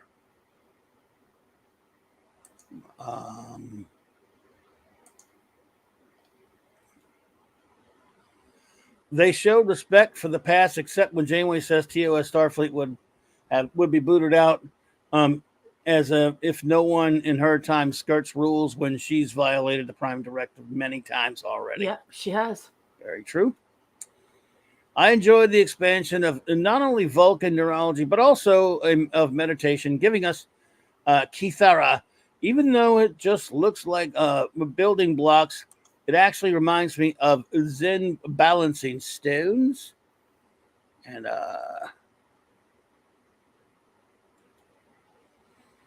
it was exciting to see Sulu in command dealing with the Praxis Shockwave, Kang and the T. But my favorite was Sulu's reference to Spock as proof that Vulcan humor exists. Thank you, Jilly. Indeedishness, it does exist. All right. Let's see. Next. Hang on. Backtrack. All right. Gwagnar says, in preparation for this episode, I thought it was appropriate to watch the Riff Tracks version of Star Trek 6. Wow, I should watch that one. Oh, God. It is at least silly on purpose, unlike Voyager, which is just stupid. Stupid. Wow. Grade F. Tuvok is getting brain damage due to repressed memories. I can relate after rewatching this series and reliving all these amazing quote-unquote episodes. I love Quagnar. Way to go, Quag. I love Quagnar so much. They really need a continuity person or a proofreader. In this episode, 2 days after the moon explodes, Kirk and Spock are accused of murder, but in the movie, it's 2 months later. Yeah, that figures. Hang on, Wag. All right. Lieutenant Valtane does not die and can be seen at the end of the movie with the rest of the Excelsior crew. I guess you can explain it as faulty memories, but that is never stated or implied. A very good point, because, yeah, and you can't just explain it as faulty memories. How would you remember it that way if the guy didn't die? That's too big. It's like, it's just they're being lazy jerk-offs. They can't go back and watch the freaking movie. It was on DVD. It was on, VHS at the time. DS9, let's do a touching tribute to TOS Voyager. Hold my beer. Oh, wait. That's not a beer, but a jar of acid, and Neelix has spilled it all over the nav computer, and now the ship is on fire. Oh my God, I love you, Quag. Flashbacks barely elevate what would have be a completely crap episode. But even the flashbacks are only watchable due to nostalgia and it being nice to see these characters again. That's a fair call. Right there with you, sir. Dave Bob says, nope, nope, nope. I will not rate subpar Star Trek. There you go. You know, I understand, and I stand under, sir. Enigmatic Drop Bear says, F. Why do the writers, persist with bestowing on us these cringe-inducing, insufferably prosaic scenes of the bantam banterer inflicting his culinary debacles on various members of the crew? Wow. Yola Root. Nice. I don't care anymore. He sucks. When he, I hate it too. It's really annoying. Neelix the worst, man. When he and Tuvok were called to the bridge, I was hopeful this thing would not further spiral downward into a whirlpool of tedium and absurdity. Sadly, it did. It was nice seeing Yeoman, Rand, and Captain Sulu, though they were not well utilized. No, they were used both figuratively and literally as invocations of memory. They were merely nostalgia bait, absolutely. Which again was the point of the anniversary celebration, but they did it so well when in one instance, why couldn't you do it at least half as good the second time or the other side? So and even in that regard, it was a failure, manifesting numerous errors in canon and insults to established Star Trek concepts, characters, and principles. Yes. Yeah. Thank you. As for the basic premise of the story, the virus, it is unbelievable that it lay dormant in Tuvok's mind for 60 years. I guess he never used the transporter. Oh, you mean the good old transporter cleanse. Cleanse. Ms. Martin Muses has joined the chat. Everyone say hello to Ms. Martin Muses. Oh, how you doing, Ms. Martin Muses? Good to see you. Welcome to Clobby's time. The Clobbering time, that is. I can't even say my own show name anymore. Well, good to see you. Welcome. Time. It's Clobby's time to entertain us. And I am Clobby. The virus concept is a good one. Unfortunately, its manifestation in this story was not properly thought through, which is a shame. Indeed, well said, brilliantly said, as always. Enigmatic Drop Bear. You're the man. Thank you, sir. Edie. Drop the mic, baby. Always the best. All righty then. Let's see here. Lisa says B. Could have sworn Neelix poisoned Tuvok remnants of Tuvix out for revenge, but no, just a virus. Fantastic. Tuvok spiraled down, and I was fully engaged until unfortunately a too quick fix conclusion. I hear you. Ragnar just brought something up that is just gonna blow your mind because it's just such a good point to make. I wish I would have thought of this. Ragnar just said, "Wait a second, the virus survived Tuvix?" Yeah, who knows? Maybe that's how it happened. That's good. He said he has a part 4.5 out of 6 as a picture. Well, you could send it to somewhere, to some. Yes, I don't know. To Mark, I guess. Yeah, I guess. Eric K says D. Nice to see the old crew, but they had zero respect for them. These writers do not understand. Once the brain is burnt out and you lose those memories, they are gone. Tuvok would need extensive PT. Yeah, physiotherapy. Or psychological therapy or whatever. I mean, it would be a physical removal of a virus in your brain, right? So yeah, it's ridiculous. And like Ray said, how would it survive the biofilters in the transporter? And how did it survive? Let's say it even survived that. How did it survive the Tuvix? The Tuvix! I don't know. Empress NM says, F, bad with only one member buried to wash it down with. There you go. Thank you. Joseph Dredd. He said Team Shatner. I'm with you. I'm on that team, but listen, Simply Steve, we all wish it would have transferred to Neelix. And then like maybe something would happen to Neelix like what happened in the movie Scanners. Just I wish. Joseph Dredd, the judge says F. The mind virus was dumb. The virus remains dormant for 51 plus years. It would have been okay,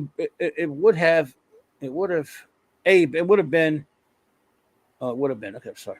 F minus without Michael and Sarah. Bangway suddenly. Oh, it would have been F minus without Michael and Sarah. Bangway suddenly appearing for no reason to Sulu and the crew can suddenly be seen. Yeah, it's. I hear you. I hear you. You know what Zathras would say about this? That it's crap. Also, Snail Messiah, the mighty mollusk, just walked through the door. Hey, Snail Messiah. And Classic Comics would like to know how any of us survived the 2 Vicks. Wasn't easy, buddy. That's right. Well, we had to cleanse of being able to, have fun here talking about it. That's how we did it. Classic Comics says, grade C. It was nice seeing Takei and Whitney return, but the plot device of the memory virus was a very clumsy, contrived way of making it happen. Overall, pretty meh. Yeah. Gotcha. I agree, CC. Shooter says, B minus. Okay, season 3. What have you got for me? Neelix opening the episode. Kill it with fire. Indeed. At least the chicken tried. At least the chicken tried to. Yeah. Are we sure Tupac is 100% pure Vulcan? I used to play with bricks too. Yeah. Shooter said the kitchen tried to kill Neelix. Indeed. The kitchen did. I thought it said chicken. No, but it's so good. Nice. Sorry, I screwed it up. No, it's good. It's good. Sulu and Excelsior can't say I am not thrilled to see them, and it is flashback, so no timey-wimey stuff. But are those some of the cast from Undiscovered Country as well? Yes, they are. Well, Valtine, and Rand. Yeah. So. Original goddess. Yes, love her. And I like seeing Grace. Love seeing her. Janeway's description of the good old days is rather insulting to TOS. Brings everyone down. It is not. This whole point was about celebrating it, by the way. Mm-hmm. It is not without its flaws, but has some fun sentimentality. Ending is weak. A viral memory, please. Like you, Shooter. Yeah. Simply Steve says F rating. Alt title Bad Rash. Yeah. Tuvok's brain is not Vulcan. It's just a plot hole that sucks. Hangway disses on Kirk, and an apparent lack of tech progress, not cool, was first Memberberry episode. Simply Steve brings down the hammer. Way to go for it, buddy. God, that's a good one, Steve. Dave G. Sound says 3 out of 7. D. Poor D. Gotcha. Poor, just poor writing, and the reusing of tropes that are already overutilized and lazy, or at least imaginative sci-fi writing. Indeedishness. Yep. All right, Wolfie says rating C+. I have long protested that there should have been an Excelsior NCC 2000 series. While I love Sulu and Rand, this put the nail in the coffin of that ever happening. Yeah, the whole he can't string more than 12 words together. It was extremely disappointing for everyone in 96, because in 96, that's what we thought. We thought for sure that we were going to get a Sulu series. Would have been nice. We were so wrong. Would have been nice. Since the still Excelsior model, Star Trek 3 Excelsior model converted to the Enterprise B, they built a new 3-foot model for this episode. This is considered DS9 era version. Note the blue engine light, never seen before. Wolfie knows that Starship stuff. Always appreciate that. He does. Fancy outsidery, says he. D. Nice to see Rand and Sulu, but the better way would have been Voyager is hit by a shockwave, the same one from Praxis, and Tuvok is injured when the ship pitches. The inaccuracies are glaring. What? No. The ship pitches are glaring in by any other name. The modified Enterprise would be able to travel to Andromeda in 300 years. That's a distance of 2.577 million miles, over 8,400 light years a year. Okay. Yeah, Meaning, I'm not good with that thing, that no. sort of thing. I know that we have some physicists amongst us. I think at least one person who watches our show, one out of the approximately 300, is an astrophysicist. But I would need to look all that up, and I would need to verify the calculations. I can't answer that sort of thing right from the hip. You know what I mean? It's not my Colt in my gun belt. I would need to check into that, Fanti. Meaning NCC 701 could have made Voyager's trip in less than 9 years. How long is your voyage insane way? Who slow? Yeah, of course she goes in circles too. Chalk that up to Starfleet dropping the ball again. Yes. Yeah, well, they're flying around in circles. Boss man, you should know that our buddy Dave Bob is waving goodnight to everyone. Dave Good night, Bob, buddy. thank you so much for joining Thanks us. for dropping in, man. Have a great sleep. Have a great weekend. I said, have a great weekend. Yes, thank you for popping by, bud. It's good to see you, man. Hope you're doing well.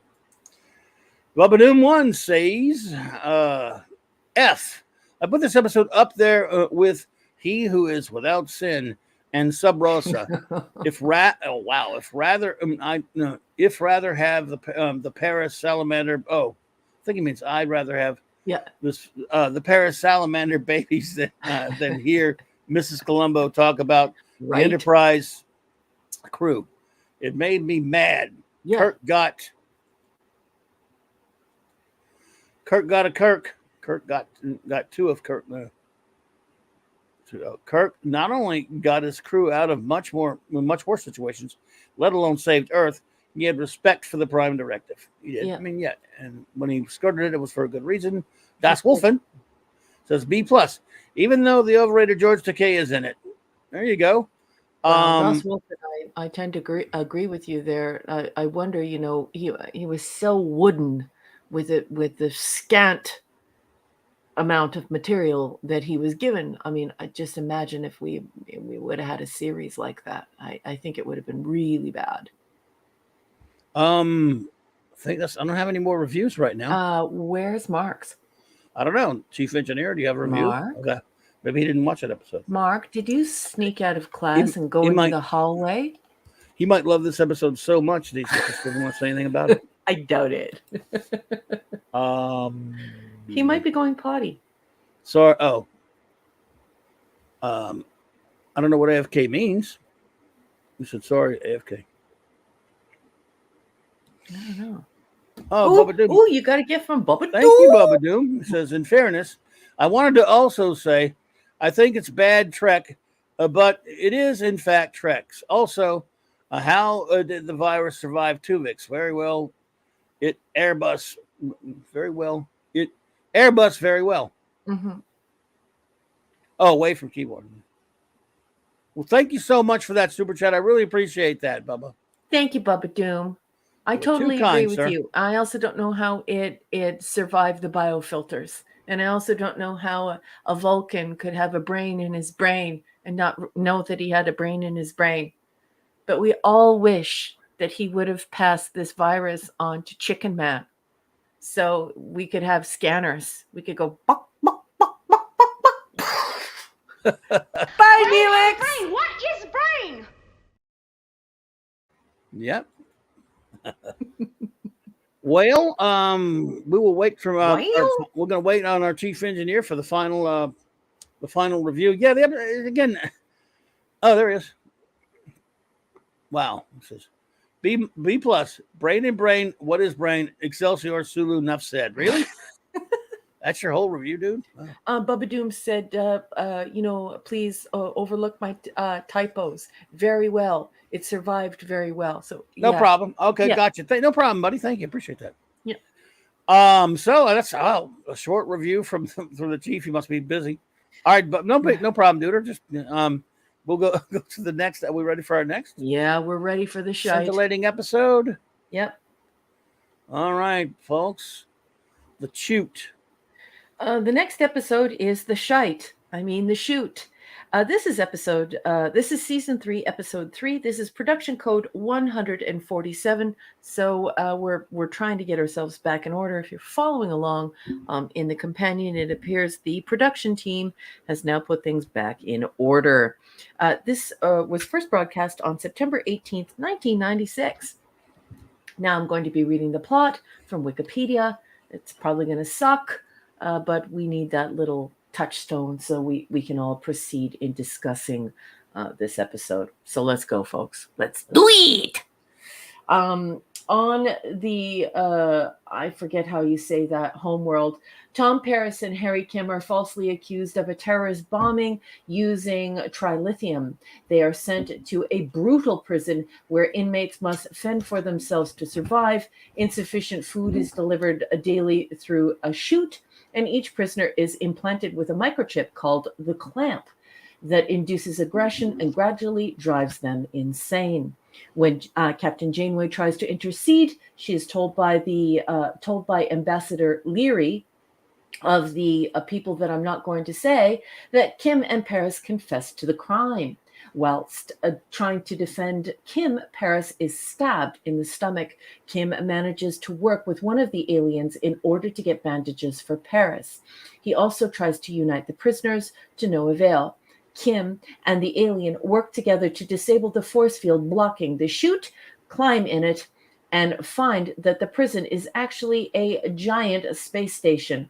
We all know where they got that idea from. Paris completely loses touch with reality and wrecks the device that disabled the force field. Harry, afflicted as well, attacks Paris in return, but manages to hold on to his sanity. Meanwhile, the Voyager crew manages to capture the real bombers, Peary and Vel. When Janeway returns to the name of the planet that I'm not going to say because it's silly, and offers to exchange them for her crewmen, the ambassador refuses, stressing that their convictions cannot be overturned. Janeway then approaches the bombers, who inform the Voyager staff that they know the location of the prison where Kim and Paris are kept. Janeway decides to free them in exchange for information on the prison's location and on how to penetrate it. Using Neelix's ship as a disguise, the crew managed to hook into the chute, which is the only means to enter the prison. A small away team consisting of Janeway and Tuvok and a security guard infiltrate the prison, pacify the prisoners, and rescue Kim in Paris. They then quickly exit the scene, just as the people with the silly name patrol vessel states its intention to board Neelix's ship. Back aboard Voyager, Kim is horrified at what he had almost done while afflicted. Paris convinces him to use a week's worth of replicator rations to recreate some of the meals they had discussed while in prison. And now that I'm done with that horrible Wikipedia synopsis, I'm going to put it back to the captain. Captain, my captain, mon capitaine, please tell me, what did you think of the chute?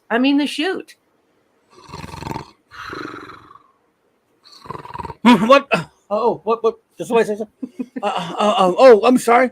Did I fall asleep like I did in the episode? I mean, this is a great episode. Oh man. Okay.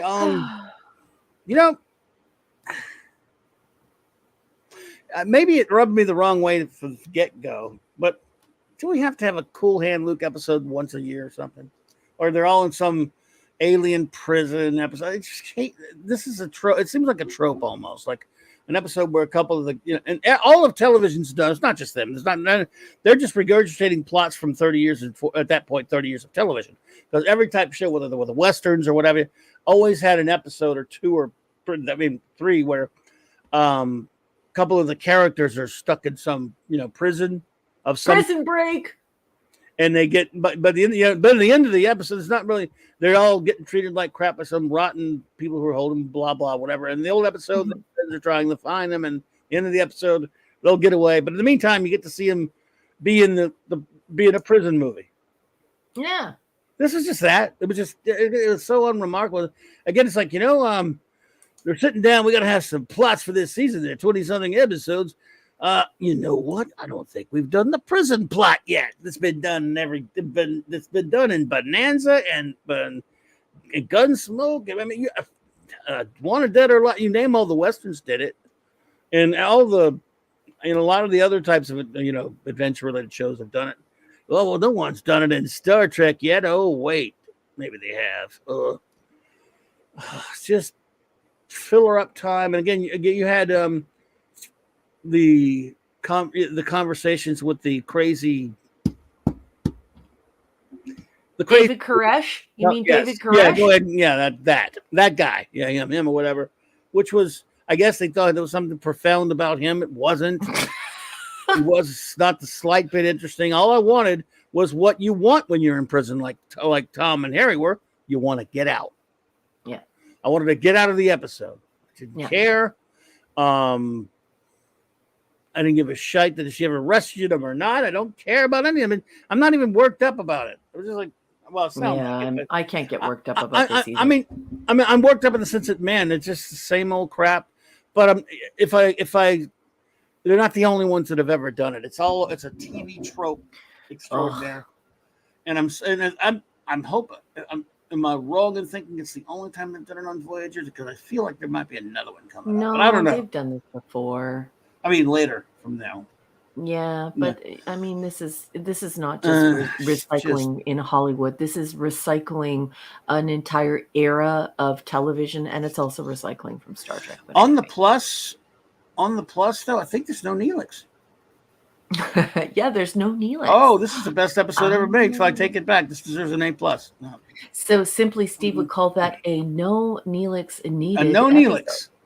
That always gets, like, say if something's a C, for example, or a B or whatever, a plus. Like if you were giving something a solid, I don't care if it's an F, D, C, what. You always got to add a plus for a no Neelix episode. That's a rule for me. It's true. So, yeah. So anyway, notes.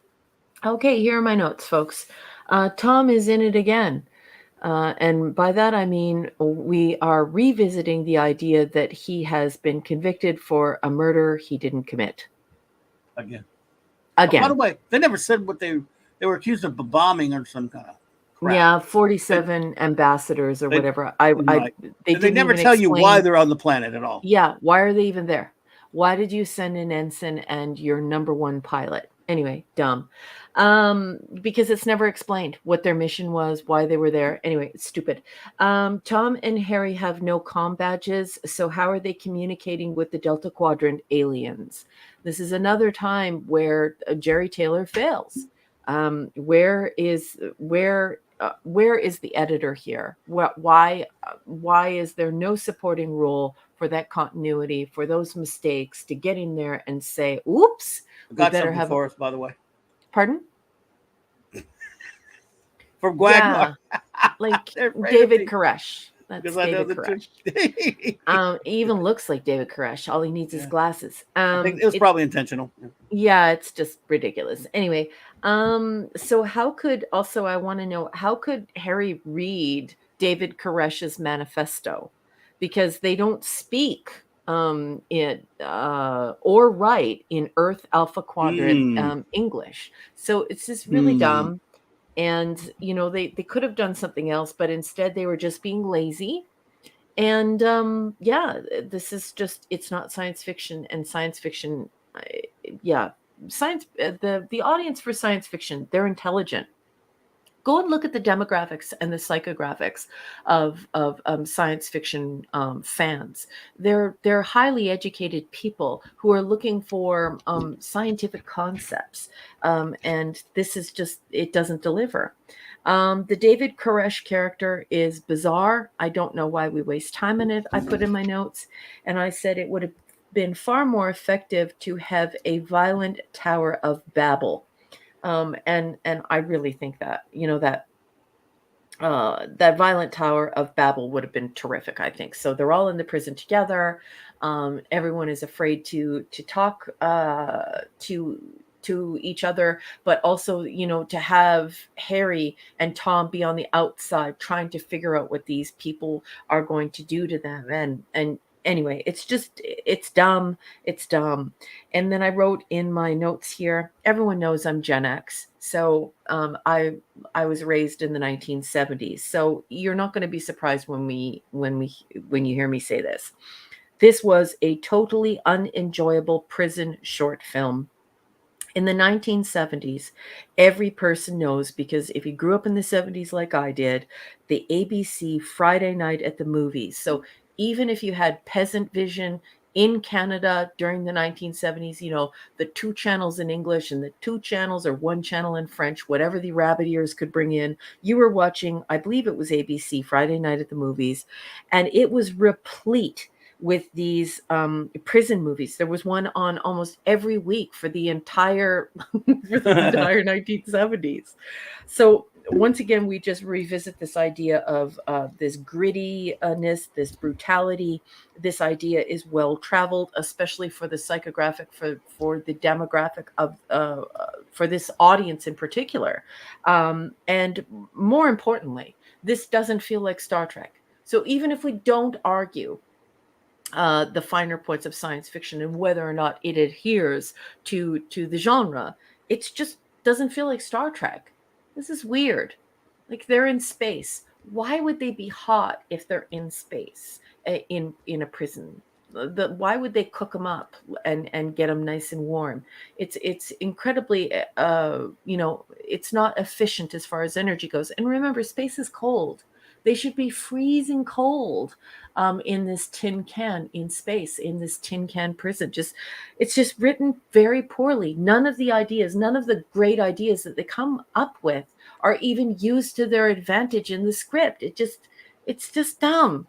It's just dumb. Yeah.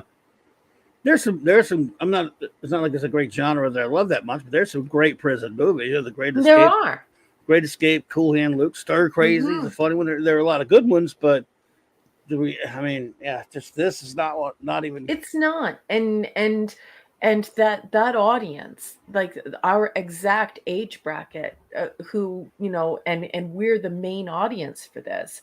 We would look upon any type of prison scenario within Star Trek, and the first thing we would think of is, does this live up to Miles O'Brien?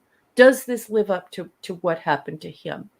And it doesn't. And then the next place your mind goes, if you grew up in the late 60s and throughout the 1970s, are all those ABC movies and all of those really great films. And this just doesn't live up to it. They should be freezing cold in a tin can in space. They shouldn't be able to communicate with one another.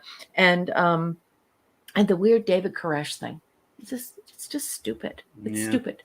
There's one, I think that I would say there's one silver lining here, and it's not even high quality silver. And that would be that we finally get to have Harry Kim do something other than just be Janeway's son.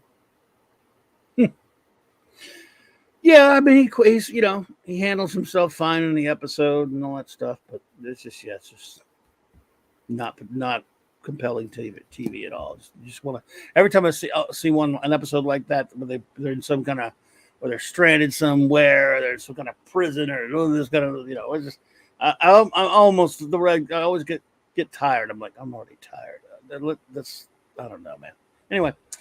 Yeah, and we just watched Blake 7. So like, when you're thinking about them being on this prison vessel that is constantly left in space, why would it look like a cargo bay? Why wouldn't there be prison cells, or at least some type of, do you know what I mean? Like, why not just execute them? Like, that doesn't make sense. Yeah.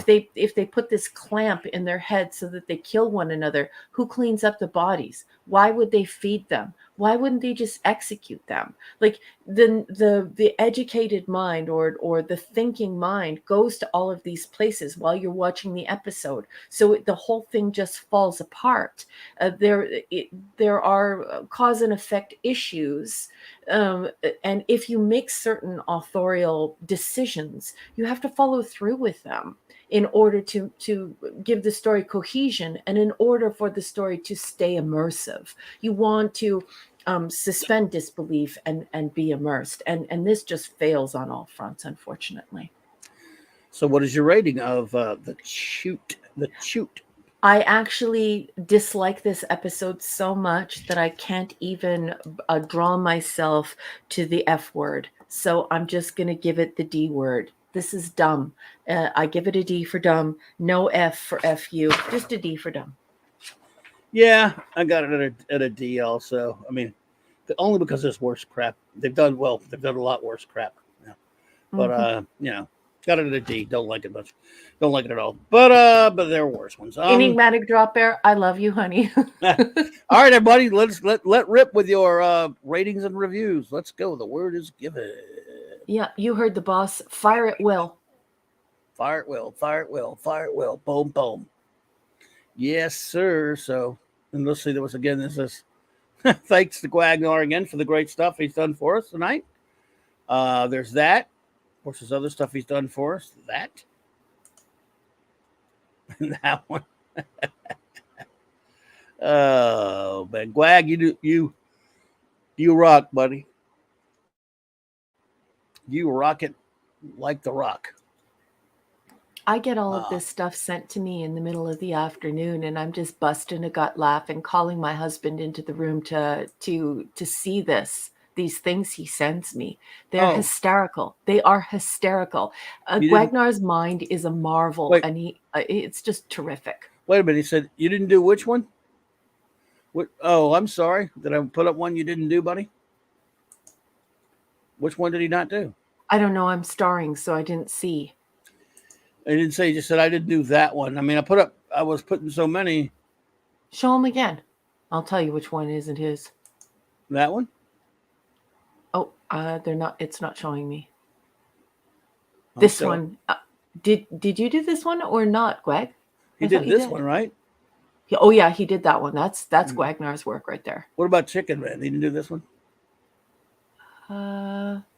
Oh my goodness, I don't remember. I think he did Chicken Man. I thought he did. I call him out whenever he makes things. It's just his work is so good that people instantly start riffing on his work, and that's why. There's an answer for you. He says the one I didn't do. Well, that helps.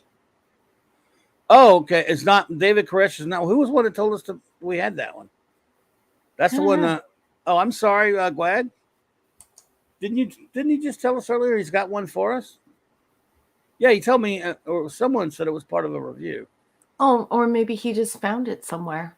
But no, anyways. He said he had. Oh well, I'm sorry, I forgot who. I thought you told me you sent me one. Somebody, maybe it wasn't Gwag. You know my stupid memory. You don't have a stupid memory. You read hundreds of comments. Terrible every night. memory. Just go easy on yourself. Lisa says she was waiting for the cannibalism to commence. Yeah, and it doesn't make sense, does it, Lisa? Because if why wouldn't they just airlock them? Just airlock them or capital punishment. Just do it. It doesn't make sense that they would waste all this money on technology for this clamp, that they would heat up a tin can in space and get them good and hot so that they kill one another, and put them in a cargo bay with a bunch of army nets that look like they belong to, the Navy SEAL sniper team. It's just stupid. It's just stupid. If you're going to present an idea, you have to follow through with it. So I totally agree with you. Okay, I'm sorry, Gwag. It was one from the previous episode. Okay. I don't know. Where is it, though? Where did you send it? I don't know where he sent it. Anyway, Gwag, we'll get it up there when we can, buddy. Sorry about that. Okay, yeah. Well, now that you've started enough, I'm going to get moving on this. What is, oh. Who put that up there? I didn't do it. I didn't put that up there. I don't touch your show when I'm on air. Yeah, Mark, did you do that? There it is, Greg says. There it is. I swear I did not put that up there. It's freaking me out. How'd that happen? I have no idea. Mark did I it. won't touch I guess your Mark show. did it. Probably Mark. Rest in peace, Lieutenant Dimitri Valdane. We knew you briefly, but your memory will live on in Tuvok. Never mind. Thanks, Mark. I mean, it's freaked me out there because I didn't see it. All right, dude. Thanks. All right. Anyway, all right. Let's get some reviewing going. Yes, you have 21 letters to read in your start column, boss, and I'm going to go silent as I pick up the final Okay. remarks, so you don't have to hear the click, click, click, click, click. All righty. Cool. Love you, love you. Wagner says, grade D minus. This is a plot line that almost every series does in one form or another. They really didn't add anything new to the formula here, so why bother? Yes, sir. Same page with you there, buddy.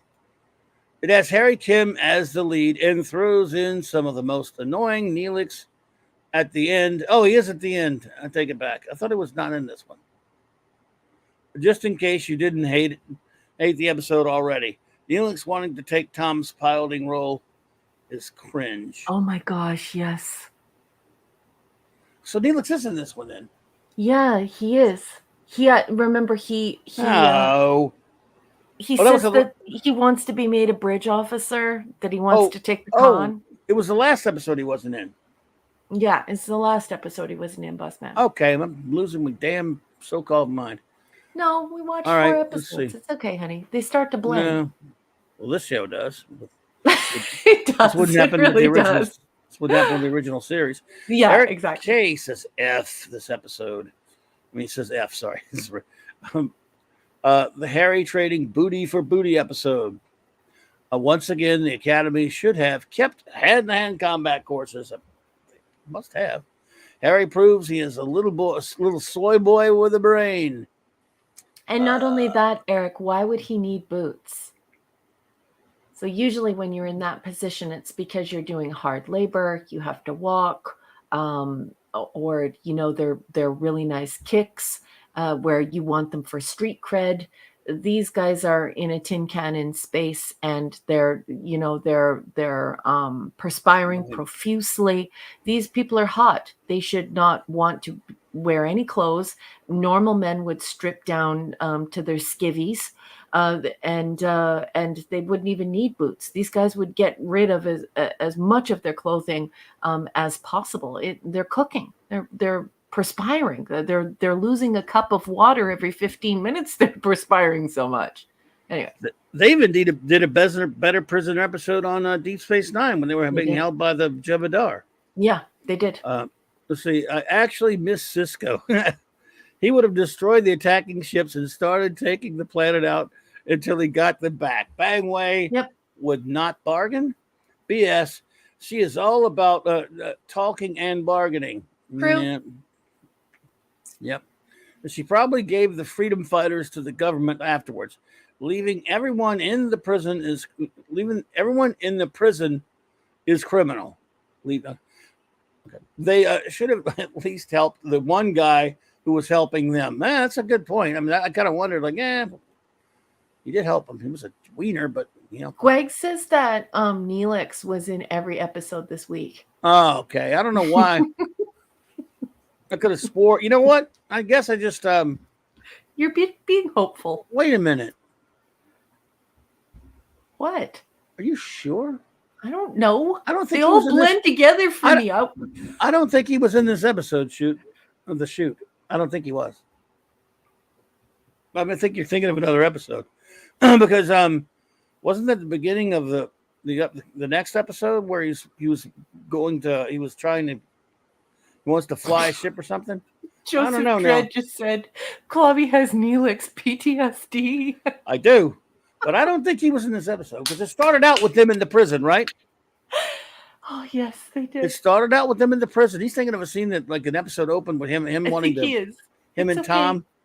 These are not quality episodes, so I can understand. It was not even in I this am one. blending them together. I just want to say, Joseph Dredd, I love you. I don't think he was in this one, I'm pretty sure. And I'm Clobby not going to go back to look to find out. So there you go. Enigmatic drop bear. Look, okay. I admit it. I'm traumatized. Draw that man in a chicken suit. It's the Chicken Man! All right. The enigmatic drop bear says C-. This was a thinly disguised and poorly rendered version of the Count of Monte Cristo. There was nothing particularly inspiring or offensive about it. In contemporary vernacular, it is meh.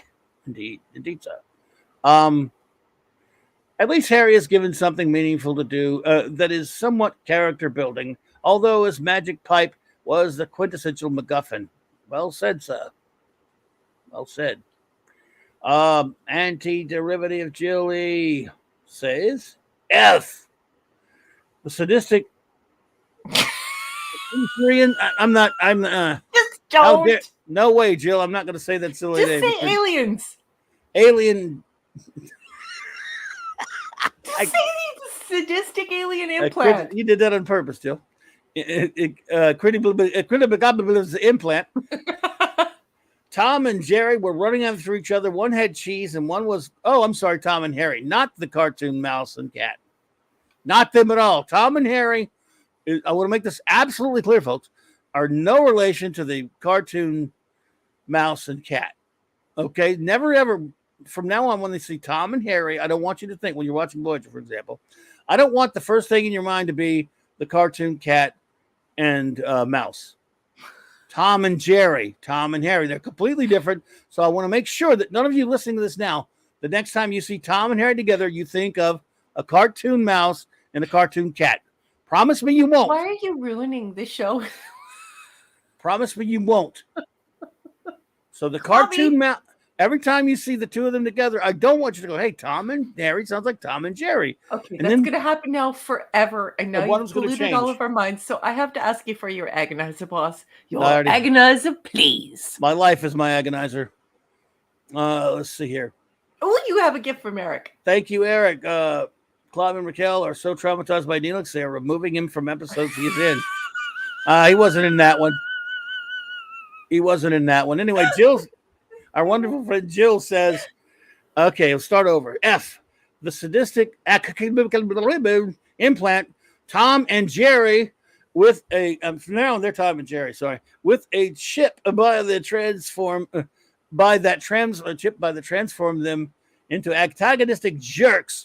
That it's a wonder Harry can keep himself from killing Tom when he's chasing him all over the house into the crawl spaces and stuff, and in his little mouse little hole that he goes into and stuff, and then he gets back, and then he puts like dynamite in Tom's face, and he blows up, and he goes wah, just goes. In fact, I wish I was watching a Tom and Jerry episode instead of this. Just saying.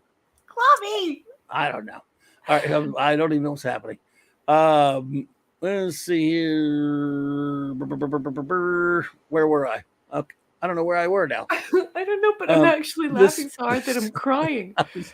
It is a sad thing. Laughing is sad. This is dark. This is dark, dreary, and depressing. In that case, let me read it accordingly, Joe. This is dark, dreary, and depressing. Aside from being set on an alien world. Marvin, the Paranoid Android. Aside from being set on an alien world, it lacks science fiction concepts for the violence chip. I didn't mean to do that to your chat, Jill. I was just trying to sound ridiculous. Oh, I always do. You're right. Never mind. Sorry. But yeah, I get it. It was not only was it dreary, it was depressing, and it was depressing, Andrew. It was depressingly dreary. I just wanted to point that out, Jill. Aside from being set in an alien world, it lacks, although it lacks science fiction except for the violence chip and a device for disabling the chute's force field, but no ideas. Even though, I did think it was a mildly okay twist that they were on a space station, even though it's too big to be a space station. Star Wars, it gets in there every time. It's nice to see Harry, who's a cat now, named, he's a mouse named Tom. Sorry. The cat's Tom. Sorry.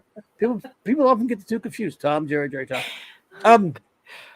Express some emotion. I'm not a physician, but without proper dressing and treatment, isn't it more likely that Tom should have died from the bleed or piercing of organs?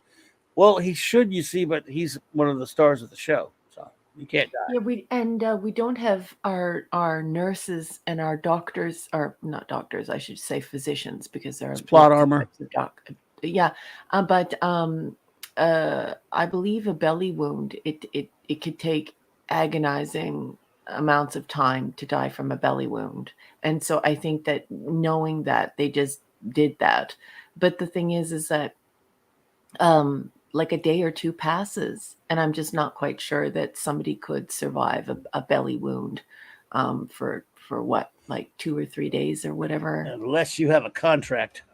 Yeah. So, Plot but armor. it is Sorry. kind of silly. They probably should have they probably should have made a few phone calls to a nurse or to a physician to see how long they could drag that out for. Plot armor. Yeah. They usually seem to have lots of spare shuttlecraft, so why are they using Neelix's ship? Yeah, I don't know. That's why I gave it a raspberry when I read the wiki review. It's weird, hey? Indeedishness. Simply, Steve says F plus rating. In. Are you sure? I think I'm told it has Neelix in it after all, but I'm going to pretend it doesn't. So I can be nice to the episode by not giving it enough. All titles: Sea Shite. No Sea Shite by the seashore. Where's Sea Shite by the seashore? Prison trope. Overusage glaring. With bosom buddies Kim and Paris. Anger. Tom and Jerry. Anger chip plot needed and arena setting. No sci-fi. Yeah. Oh, what a great review. What Thank a great you. review. Shooter says a D plus. Sorry. Oh, goody. Another convicted of a crime they didn't commit episode. Oh, God. This is the second time for Tom. No, it Yeah. is. Done better elsewhere. Stargate and DS9 with O'Brien spring to mind. Yes. Yeah. Yep. Torture and struggles in a violent prison are nothing new, but overall, it is not the worst episode. The clamp is kind of interesting and imaginative, but makes no sense in the type in that type of prison, which is in space. What do they give a crap with unless they needed to control them when they go and change stuff around them now. Also, Harry, who is the mouse, is actually interesting in this episode. So kudos for achieving that small miracle. Would have been better if Harry successfully escaped. Loser points because Neelix saved the day. Neelix, I refuse to believe Neelix is in this episode. It's not. No. Yeah, Bubba Doom, I pointed it out in my notes right off the hop. Remember when Bird Lady tried to frame him for killing her husband?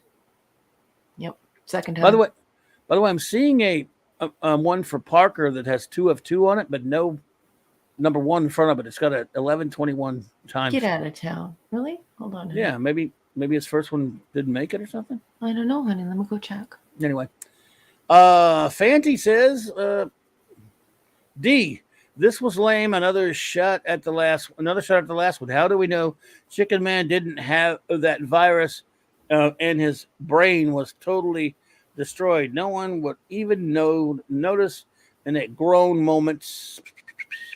A groan moment.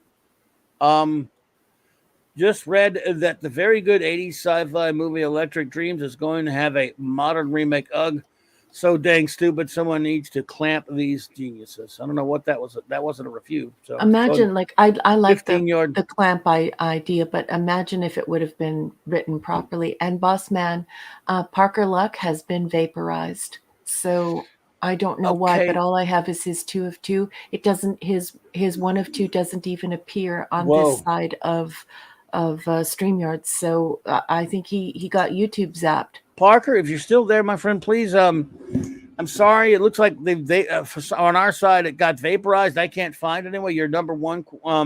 You said, because I'm seeing 2 of 2 right now. But if we can't really find it. So if you could put it up there again, I'm so sorry about that. Meantime, we got a good ways to go, so you got plenty of time if you want to do that. Oh, and don't we have reviews? I just realized, don't we have reviews from JT Kirk? Oh my goodness, I totally forgot. It's okay, boss. After we get done with this one, we'll do a catch up. Okay, thank you. If you help me remember, because I'm going I to forget will. that I again. will write it down on a piece of paper right now so we don't forget. Hold on. And after we do this, okay. Well, damn it, I'm sorry, JT, if you're out there listening. F plus says Lisa hated it. Prison drama and trying to break out is not my thing. Why is Harry such a wimp? Best part was the complete surprise that prison was in space. Yeah, that was. I agree with that. Again, another too quick conclusion. This time it was saving Harry and Tom. A bit irritated that the penal colony was left standing and wasn't handled. Yes, indeedishness. Bubba Doom says C plus.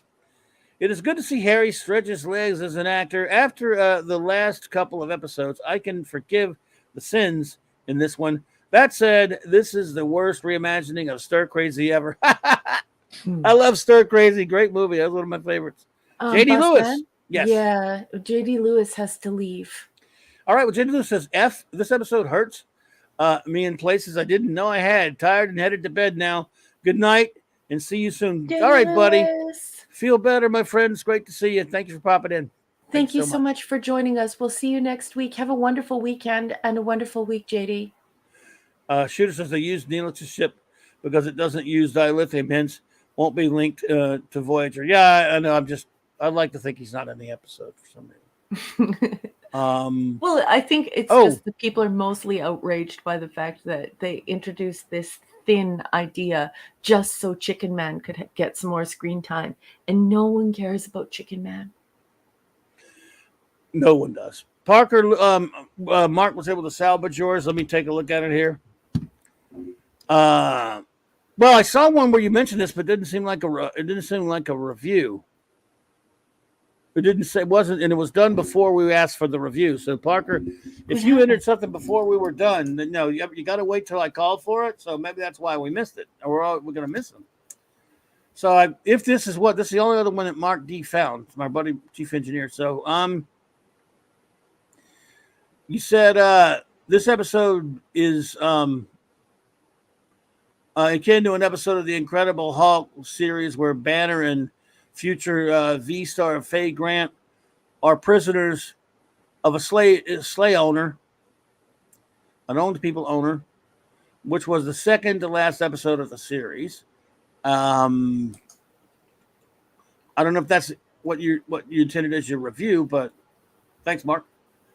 Thank you, Mark. First of mine was the mentioning of the Incredible Hulk comparison. Oh, you said it in your second one, but I didn't realize that. My bad. Clobby, my rating of this episode is D-. Thank you, Parker. Thank you, Parker. Okay. Dave J. Sound says C-. There was space involved at some point, and that requires science. Also, it was some made-up crap so by definition, this is fiction. This episode technically is merely that alone. Thank you, Dave G. And we have a request, and I will fulfill it. Indeed. You come the judge, Joseph Dredd says F. Thunderdome meets Voyager. Deep Space Nine did a better episode in Hard Time. Yes, and that other one with them when they went to the Jim'Hadar prison. That's all we got so far. Mark, did you have anything to say about the episode? I'll tell you what. While we're waiting on that, I'm going to catch us up on our buddy JT Kirkwood. Couldn't be here tonight. He sent reviews. I was supposed to read his other ones, and I totally forgot. Sorry, JT. Well, you didn't do it on purpose, boss. But we'll catch him up now on Basics. Part 2, he said, F+, the writers attempted to impregnate Star Trek with their two-parter, but their intentions and results were quite different. The episode could have been saved if Lon Suter, the planet locales, could have been saved if Lon Suter, the planet locales. Or the cave slug had deleted Netflix when they had the chance. Talaxians still, how slow is Voyager going? The discount Klingons abandon their prize to a bunch of chicken folk. Why? Episode flashback. He says C+. Voyager looks for a gas station. Netflix can't cook an omelet correctly. The flame is way too high even before it flames up. Vulcans are vegetarians. Why is Neelix cooking Tupac eggs. Yep. I love the movie era red uniforms incapacitating the first officer to get her clothes implausible. That was Sulu is Sulu is no me as a Starfleet captain. I enjoyed the flashback portion on NX 2000, and for the shoot, he says one of the best prison episodes in all of the 735. Wow, JT, really? A Paris and hairless, Paris and hairless Kim have a great chemistry in this episode. I was shocked and horrified the first time I saw hairless Kim go up the chute, only to discover it was not a way out at all. The guest actors had very meaningful roles and contributed to the story, and if Netflix was left in prison, I'd score. It means they keep saying Netflix. It's Neelix. Mhm. If Neelix was left in prison, I'd score this one on an A+. So there you go. We're caught up. Everyone likes this idea of them suddenly discovering that they're on a ship, but that's from, I believe the novel is called Orphans of the Sky. What year did Orphans of the Sky come out? And Right before that, Orphans of the probably. Sky was inspired by another book that came out before Orphans of the Sky. Obviously, if it was inspired by it, Yeah, it but wasn't. it's first. really late I don't at think it night. was So first. anyway, I don't know.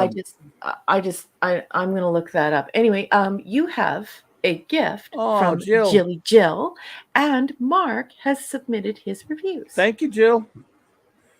She says, your Marvin the Paranoid Android is wonderful. Your Marvin the Paranoid Android is wonderful. I enjoy part of my review being read with it. Oh, God, I'm so depressed. Here I am, brain the size of a planet, and they ask me to read reviews. Call that job satisfaction, because I don't. I think it's terrible, but you're nice to say it's good, Jill. Love you. Thank you. And thank you for the super chat. And I love Marvin. But see, I'm going for the Stephen Moore Marvin, the only one that counts. I love Alan Rickman as an actor, but he's not Marvin.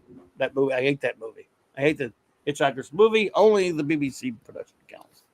I'm right? Like when I'm thinking about Orphans of the Sky, I have a lot of there are a lot of books in my brain, but that's what happens in Orphans of the Sky, right? I have never read it. I'm pretty sure. Anyway, I'm just looking through the thing to make sure. Quagmire. No, it was not anymore because he talks more like this. Anymore does not. He's got a deep voice like Marvin, but he doesn't have the accent. Not even doing Alan Moore right tonight. Damn it. Anyway, all right. Mark D with a C says D+. It was a shame Paris and Kim got the clap in prison. At least they avoided Spurby's boring and predictable. Kim is such a cardboard caricature. Thankfully, all Voyager members have Babel fish, the fishies in their ears. Another Hitchhiker's reference. There we go. So they don't need translators. At least we got fantastic moments like this. So Neelix was in the episode after all. Neelix, I've always thought of my piloting skills as modest at best, and the conditions were extremely dangerous still. I did not maneuver those quadrocriticalians, did I? I did. Oh, those quadrocriticalians. I don't remember that scene in the episode. Mark. Perhaps I could try my hand at Khan for a while. No. Nope. All right. Put Neelix in the agony booth. Pull her on Popeil. Set it and forget it. Put him on full barbecue. Are we ready for the next episode? We are ready. All right. The next episode, Focals, is in our final episode of the night. So feeling like Johnny Carson, and I hold in my hand the final envelope. May a swarm of bees crawl up your nose pipe. It's true. It's true. All right. So it is the swarm, and if while you're doing that, I must grab medicine real quickly. I will go on mute. Extra water. Don't worry. I need to get water. I'll be a second, but cover for me. Cover. I have the con, boss. Mark has my back. I'll be okay. All right, everyone. This is the swarm. I also call it the have you tried rebooting it? Sorry. That's for people who work in technology. This is season 3, episode 4, prod code 149. This was first broadcast on September 25th, 1996. And now I'm going to be reading extemporaneously from Wikipedia. Extemporaneously is just fancy schmancy talk for I haven't read this, nor have I practiced reading it. And the grammar usually sucks, so settle up, lock and load. This could be a suck fest. Voyager discovers a ship with only one survivor. It tells of how the aliens covered every square meter of the ship, sucking out all the energy and killing the crew. The alien then dies of its injuries. Voyager tries to get through the swarm's space, but something is slowing them down. Phaser fire directed at the enemy is rebounded right back on them. Finally, Kim finds a weakness. Each ship is connected in a lattice. Voyager concentrates fire on one ship, destroying it. Dozens of other ships are destroyed, driving the swarm away. Meanwhile, the holographic doctor's program begins to malfunction. Kess and Torres transfer the doctor to the holodeck and call up the EMH diagnostic program. The doctor's program is threatening to degrade completely. The crew discovers they have the option of reinitializing the doctor if it comes down to it, but this would result in the loss of everything he had learned in the past 2 years. Why? While the doctor is fine with this, he does not wish to sacrifice the health and security of the crew. Others, particularly Kess, do not wish to see the man the doctor had become go away. Wow, whoever wrote this. Yeah, your agonizer, please. The diagnostic program itself is not pleased with the entire situation for many reasons. You mean Zimmerman?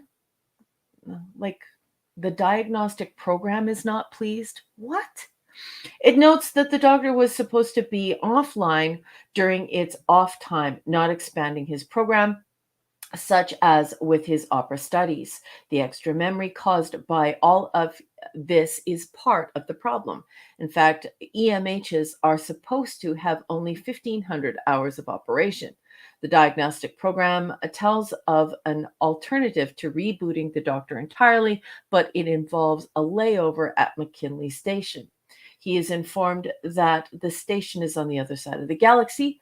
Later, the diagnostic program expresses frustration over the situation. After all, it is perfectly content being the program it is. Oh my God, who wrote this? Like, what are you in grade 2? In the end, the diagnostic program, it's just a holographic image of Dr. Zimmerman. I don't understand why it keeps saying the diagnostic program. It actually has a physical presence and engages with B'Elanna Torres. Anyways, willingly sacrifices itself using its matrices to support the doctor's failing ones. This means the ship would no longer have a diagnostic system. There's no reason for that either at all, but it is better than the alternative, or so it seems. The doctor is restored, but acts exactly as he had when he was first activated, Moments later, while treating Torres's headache, he begins to hum opera. And I can't even begin to express how dumb I think this episode is, and how stupid that and poorly written that Wikipedia article is. So now I'm just going to throw it over to the boss. Boss, what did you think of have you tried rebooting it? Well, I got to tell you, I did enjoy the Picardo. I thought he was great as both the program Dr. Zimmerman and that. So all that bit was just for performance, was entertaining. The rest was snooze fest for me personally. Yeah, I have a whole lot to say about it, to be honest. It's another block type of a who cares kind of an episode for me. Again, I like him. He's great in it, but not it just happened and it was over, and I'll probably never watch it again. Notes? Yeah, completely ridiculous. And why wouldn't the computer just run a diagnostic on itself? Like, the EMH is not an isolated program. It's integrated into the computer. And why would we need a holographic image of Zimmerman? And it just, everything they said is dumb.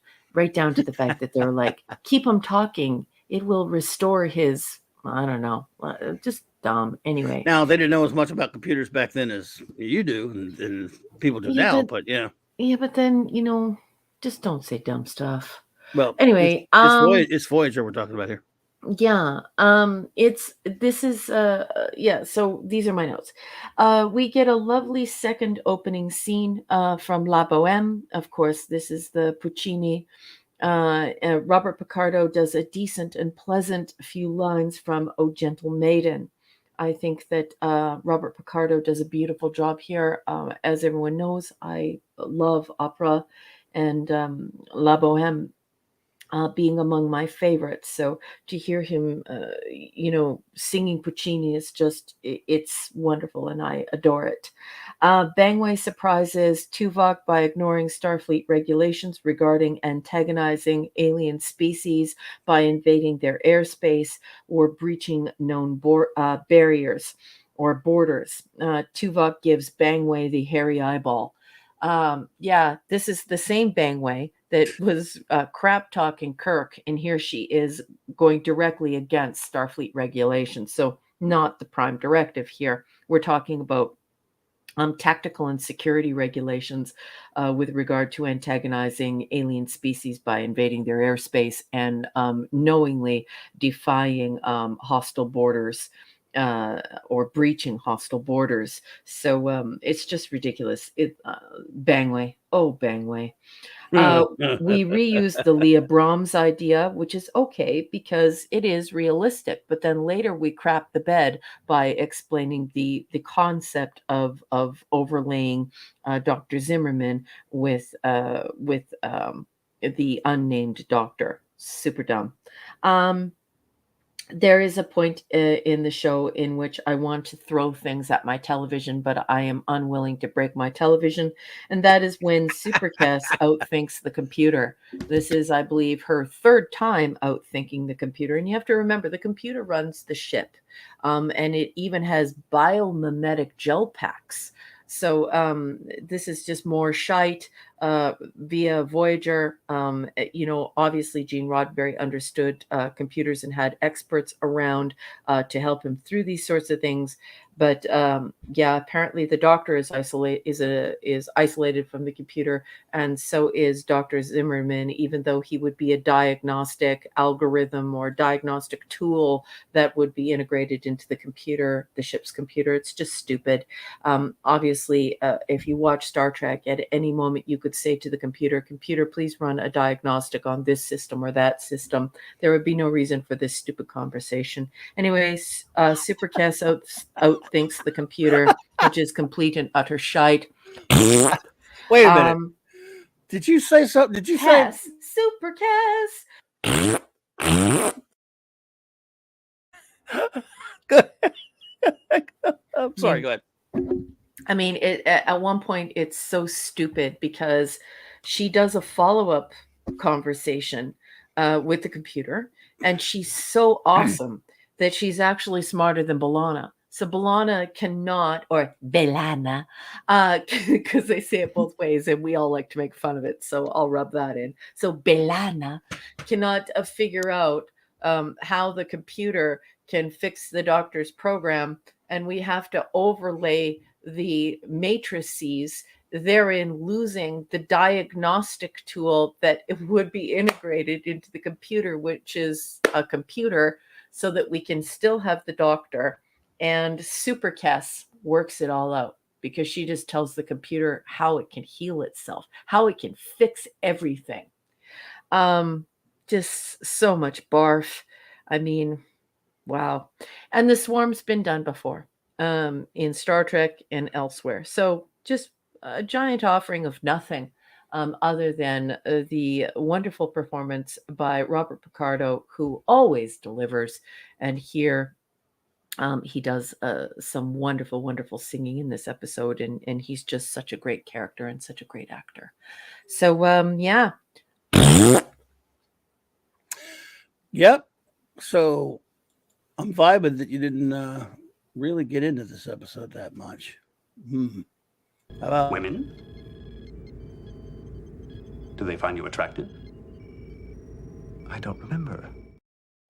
Look at all this useless information floating around your buffer. Friendships with the crew, relationships with women.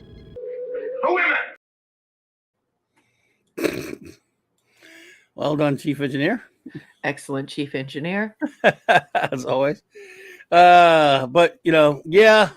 I thought that I think Jill mentioned something that she thought about you. I thought about you with the super Cass. Super Cass. Yeah, that cracks me up every time. Super Cass. It's just so ridiculous. You know what I mean? Like, here's Balana, who's this genius engineer who can outthink anyone and can think of quantum physics and mathematical strategies that would take Einstein days to figure out on a giant blackboard. She could do all that in her head, but she can't figure out how to expand the doctor's program to give the doctor's program more memory. Instead, we start talking about matrices and folding them over and it's why are we doing this? But the best part about it is that Supercast knows more than Balana and the computer. Supercast. One more time. Yes, Supercast.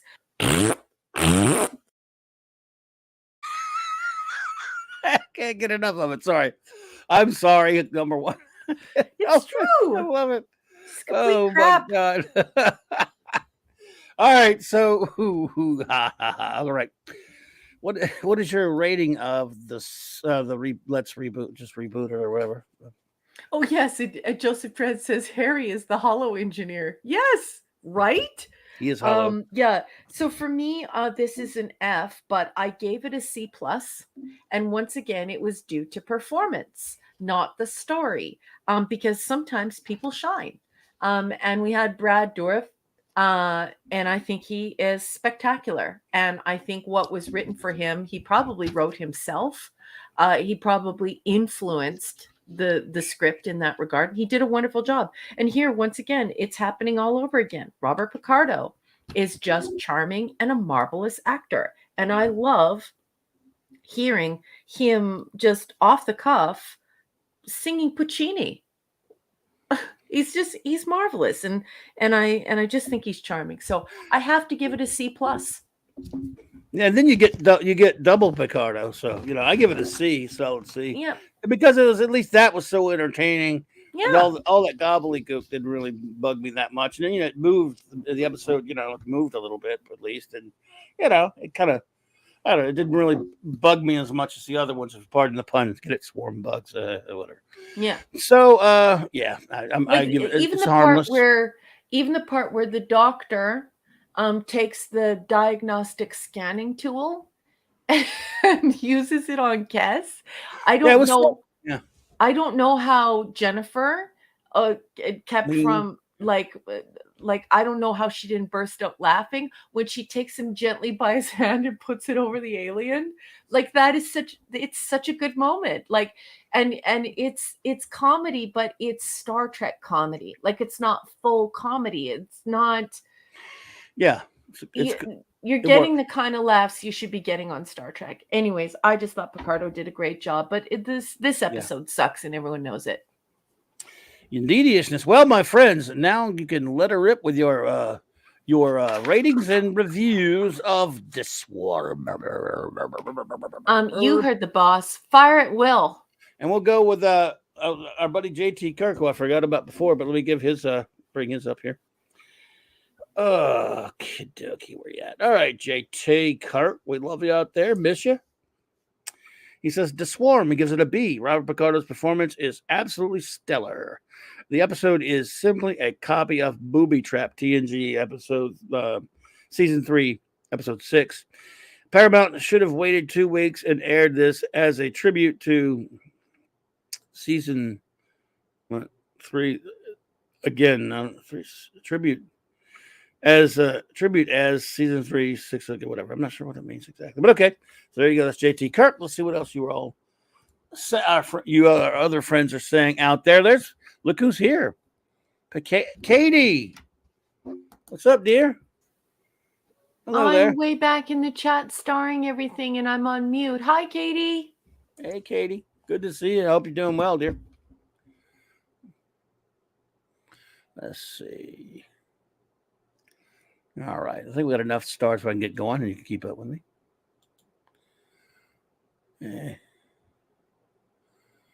All righty. Okay, let's see. First up, Dave G. Sound says, with no bacon for a week, huh?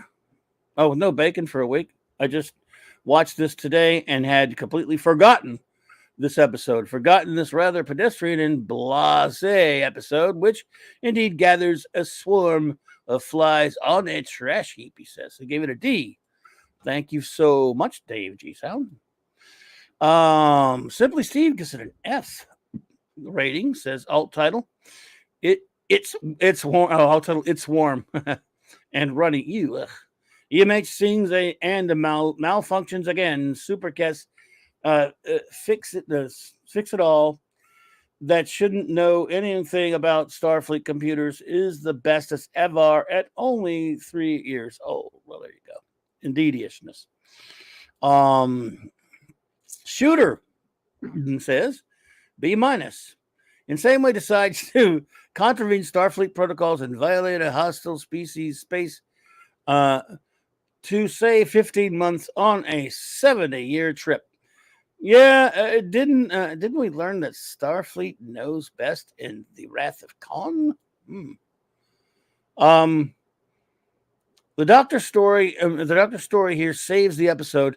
An AI growing behind its intended function, but reaching a limit that causes it to degrade is a great story. Plus, double Robert Picardo. Yes, indeed. Just incredible. Oh, and shout out to Supercast, who saves Tom and the Doctor. Not her worst performance, but it is still Cass. Also, in same way, chooses to go into a hostile situation with the Doctor on the fritz. WTF. Thank you, Shooter. Gwagdar says, grade D-.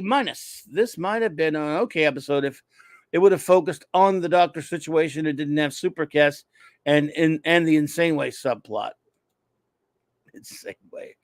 It's catching on. Gangway, Insane Way, Bangway. First, she says she isn't willing to add 15 months to their journey for safety reasons. What? So, as long as you are putting your ship and crew in danger, it is fine to waste months of time. Yeah. Oop. Where did I put that one? Where's your next one? Okay. Oh, there we go. Number 3 on Gwagnar there. And now she is willing to go against Starfleet protocols, but not during all of the other times it could have helped them. Sorry, Voyager, you don't get to ignore 2 years of stories. All right. I wish that the Doctor's condition would have happened slowly over a few episodes instead of a one and done, but I guess that would be serialized storytelling, which Voyager has not embraced at this point. Anyway, yeah.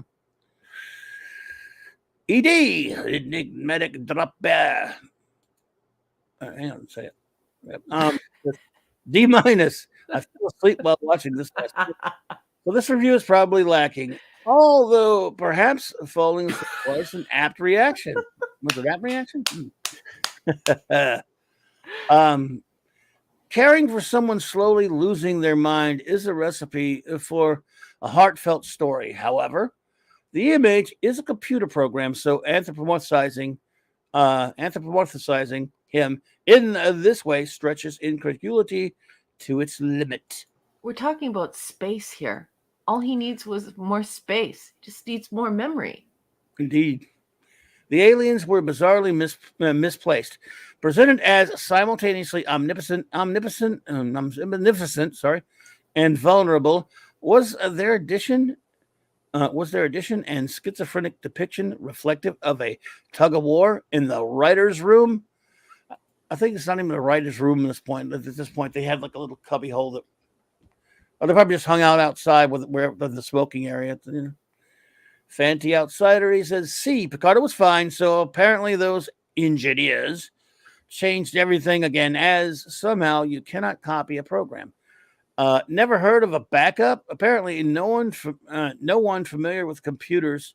It was a long time ago. They didn't. Let's see. 2 of 2. There we go. Hang on a second, Fanty. Was consulted in this episode. Copy diagnostic program overlay copy and on EMH. When it works backup EMH, new baseline backup said they can't use computers effectively. Well, sir, you said Tread it. says they have a hat with ideas for recycled plots. Ah, yes. Let's see here. Katie says solid C. Okay, that's what I gave it, Katie. Anti derivative. Jilly says B minus. What? A swarm? Aliens? I don't know. I'm not threatened by an alien that only teleports one enemy at a time. The Doctor's story saves the entire endeavor, but it's not without some major flaws. More telling than showing. Swarming would be a cool concept, but the execution was uninspiring, as was Janeway's call to go right into it without knowing whether they'd encounter more swarms. They don't explain exactly how much data the Voyager computers can store, nor why they can't upload the memories, perform a reset on the Doctor, and retransfer the memories on the repaired Matrix. Instead, they just destroy the Dr. Zimmerman hologram, effectively destroying the Doctor's only Doctor. However, the acting of Robert Picardo with Republic Ricardo was splendid and endearing. Indeed, it was. It was really just incredible. Even though they repair the Doctor by the end, they don't explain how they're going to prevent this Matrix from degrading as well when the solution is so simple. I don't even think they address it again ever, to be honest with you. If the computers have room to spare, a data expansion could be transferred to the Doctor. That way, with a little work from Torres. However, I did enjoy him singing opera to show he's remembering. Yeah, anyway. I'm totally annoyed by that whole thing. Gotcha. Lisa says, C. If Supercast wasn't hell-bent on the Doctor evolving into a super being, none of these glitches would be happening. It is her fault, really. Just reboot hard boot. Whatever boot to get the Doctor to work right, problem solved. Mm-hmm. Although, to be honest, a more evolved Doctor is very entertaining. So I guess thanks Supercast, bugs in space is kind of cool. Janeway taking a dangerous shortcut, not cool. In a few episodes now, unfortunately, Janeway has problems with viruses and bugs. Yepper. Joseph. Yeah, it doesn't make sense because the Doctor malfunctions because he doesn't have enough space, enough storage for the new encounters he's having. So he's retaining memories. So we got rid of the diagnostic tool that is actually the hologram that's running the diagnostics on the computer's program, because the Doctor is a part of the computer. So why would we do all of that? Like, it absolutely makes no sense at all. And in the end, the Doctor isn't truly himself anyways. He's just humming a little opera. So what did we do all of this for? It doesn't even make any sense. Just, like, and you can't even blame that it's 1996, because just call in a technical person, because even at that time, somebody may say something to them like, oh no, you can't write that because if a program is corrupted or there's something wrong with the program. But this whole idea of not having enough space, like if there's a program corruption, then you have to reinstall the program. And that would have been acceptable in 1996. Or, saying something like, that his program was spilling over into other programs within the computer, and that it was endangering the system the computer system wide all over the ship, and that he was eating up too much of the memory, or eating up too much space, or whatever. All that makes sense. But the way that they describe what they do with him, including interacting with him in order to make sure that the program would keep functioning, even though that's what they cite as the reason for the program having problems. Anyway, it's preposterous, the whole idea. It's super late at night, and so I'm not being very articulate in explaining why, but it's just in simple terms. But it's a stupid concept. Even for 1996, it's a stupid concept. Anyway, that's my rant for the evening. Yo, Joseph Dredd, the judge says C. TNG Booby Trap was better. Supercast was engineer, hollow engineer, smarter than B'Elanna and Harry Kim combined. The Swarm plot was forgettable. Mm-hmm. Thank you. All right, Judge. Eric K says D. So Bangway goes into a hostile area of space without a doctor. Throw her in the brig. Cass solves everything, blah. So they will go against Starfleet now? Yeah. I am sorry, the alien changes the shields. What's the shield? Sorry, change the shield frequency. Oh, change it to someone else, or to something else, or turn it off and hightail it out. Too much stupid to tell. Mm-hmm. A lot of that. Bubba Doom 1 says C+. It's not the best episode, nor is it well written, but I am enjoying how much the Doctor is surprising me. When Voyager first came out, I hated the idea of him, another artificial officer. He's a big ripoff of Rimmer from Red Dwarf, who's even a greater character than he is, believe it or not. But I love the Doctor. Much like Data, he was made to work by the great acting of Spiner. Picardo makes the Doctor work. Agreed, sir. Mm-hmm. Agreed. Yeah, enigmatic dropout. That's why I'm putting so much emphasis on it, although it's a bit of an egghead conversation. There are 5 seasons to go, and the whole idea was for him to be able to expand his programming and keep all of his experiences. So, I just don't understand. It's just so stupid. It's a dumb concept. Yep, Ace Rimmer indeed. Smoke me a kipper. I'll be back for breakfast. Shooter, love Ace Rimmer. So that's all the reviews we have of this one, unless Mark D has one. I know he's busy, dude. You can come on and join us anytime you're ready, by the way, if you can. I believe he has a hot date. Yeah, he might be busy. Yeah, he has a hot date. Yeah, that's cool. I mean, let's see. Have you seen his wife? She's super hot.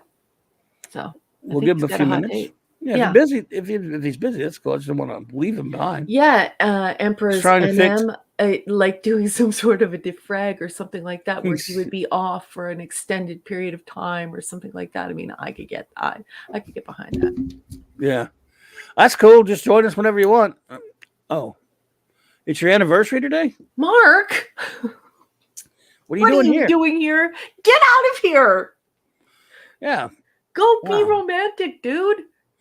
Hey, Taylor Swift greater than Disney Star Wars. Welcome. And yes, she is. Well, you don't even like her. Yes, she is. But everything's greater than. You don't have to do much to be greater than that. Okay. Yeah, simply, Stephen. That's another one of my issues. Is that why even take the risk? You know what I mean? Like, first of all, why would you even need the Doctor if you had Zimmerman? Because if the Zimmerman program is a diagnostic tool for the Doctor, then you don't need the Doctor, especially because in the end they wind up, quote unquote, fusing the matrices or interlinking the matrices. So we have the backup program, and then we have the program, and the program needs more space, so we fuse the diagnostic program that is actually the original program with the program that's struggling for more space. And I'm trying to explain this in layman terms, but It just, that's not a concept that holds any water in computers. Doesn't make any sense what they're saying. Yeah. It's a very dumb thing to say. Like, all you need to do is think about it for more than 3 seconds, and you're like, what is this crap? Oh, so tired of this stupid episode. Poo poo on it. Oh, do we have So, hello, everyone. My what? Happy anniversary. We didn't. Yeah, it is my anniversary. Well, I mean, thank you, everyone. Yep. Happy anniversary. What are you doing here then, dude? Come on. Well, you I get in mean, trouble. my wife went to Florida for the week with some girlfriends, and she came back today. So it's technically, it's in the time zone. So, she's asleep right now. But Oh, you mean so Sunday then? No. Yeah, I was being very cheeky. You can give me the airlock. Well, you better do your. Get in the airlock, Buster. As long as you handle it tomorrow. Words. Do you have a review of this episode? Well, I just want to say I didn't get a chance to type because I wanted to show my Excelsior tonight. I was fixing the battery compartment because one of the springs broke. So I did fix it. I got it to work. Do you have anything to say about this episode? Really? Yeah, it was. The concept was ridiculous. Once I gave it what did I give it? My notes here. I think I gave it a B- or a C+. It's another one. Picardo saves it basically because it's he's just so damn good, and he does love to sing opera. So if you follow him on Twitter, he's always posting about singers, and he says, I'm not very good, these guys are good, but it's a hobby of his. But the whole concept is just so ridiculous that they'd have memory, the memory that would be failing and no diagnostics and no way to fix that. It's just, I mean, it's almost like it's I mean, my first computer at 4K was a Radio Shack color computer, but you'd think they would be on top of this or know this, or so the idea was they're trying to be too cute by half and try to have Picardo play Zimmerman, which was very well done and entertaining. And as Raquel said, yeah, Kess is actually telling him what to do and how to save the computer. And then Balana, yeah. And then the biggest fail was the aliens, which could have been interesting. You find nothing about them. I know maybe, you don't want to know every little thing about the aliens, but at least something about them or why they were doing what they were doing, or save the other victim. The other victim that is a new species, since we're getting rid of the coral-headed Klingon, fake Klingons. And Emperor's NM. It's almost midnight here for me, and I've been having some super early mornings. But Emperor's NM is better at articulating these things at this hour than I am. But he's saying exactly what I'm trying to get at. You can't heal a computer. It doesn't work that way. You know what I mean? It's not like a computer doesn't have a wound and you can heal it. It doesn't work that way. No, but come on, Raquel, you can graft another program on top of the program, like Kess said, and it fixes everything. Give me a break. Isn't that the dumbest thing you've ever heard? And why would you even be holding that much memory for that program anyways? So the Dr. Zimmerman would have actually have been the redundant program that was also capable of diagnosing and fixing the other program. So if you wanted to maintain all these experiences, all you needed to do was give the original doctor more space. And why would you have the diagnostic tool be the complete replacement? It's somebody who doesn't understand what a program does, and it's very annoying to me. Yeah, and why not just back up the Zimmerman program? I mean, you can't back them up or make a copy. I mean, that made no sense. But it was fun to make all those jokes and all the jokes in the chat about resetting Windows, and it's just a big miss. And sometimes it's the writers like, let's do this, let's find a way to have Picardo play Zimmerman, and it's almost like they had that idea and were trying to figure out a way to do it instead of having maybe just have the computer damaged by the swarm aliens, and then go there and ton of his memory circuits are damaged, or there's not enough room to store. That's what I was saying earlier. Make it a said, corruption, because then a corruption would be let's uninstall it and reinstall it type of situation. But basically what they've done is they've set themselves up to have all of the nerds who watched Star Trek in 1996 going, well, RAM's really cheap right now. They just, like, it sets you up to start thinking of RAM. It sets you up to start thinking of, oh, it just needs more space. It needs to grow. Well, then immediately your brain goes to, okay, well, it should start cannibalizing some of this space. It should start occupying some of this space that the computer needs for some other vital system. and then you're right back at TNG again when this happened before. So it's just, yeah, it fails with I'm people. sorry, Dave. I can't do that. Well, thank you, Eric K, for the super chat. He says, "Oh, the Russian, Italian, Austrian, the accent changed by the minutes. Singer, singer, with the doctor was so bad. She should have stuck with her own accent. She? Who? I don't know. Oh, maybe Thanks, Eric. the singer in the beginning. The woman, the diva. Yeah. Okay. Yeah. That's right. Gotcha, Eric. Thank you for that, buddy. I see what you mean now. So I do have. Can we leave this episode away? There's Minimus. Yeah. Hey, Minimus. Can we? I'm tired of this. Minimus. And you had to bring it back, Mark. Damn it. Do you want to see the Excelsior? Oh yeah. I can show that. And I got a package in the mail today too. So of new comics for me. But let me that's for change later. My camera. That's for well these are Star Trek. Oh.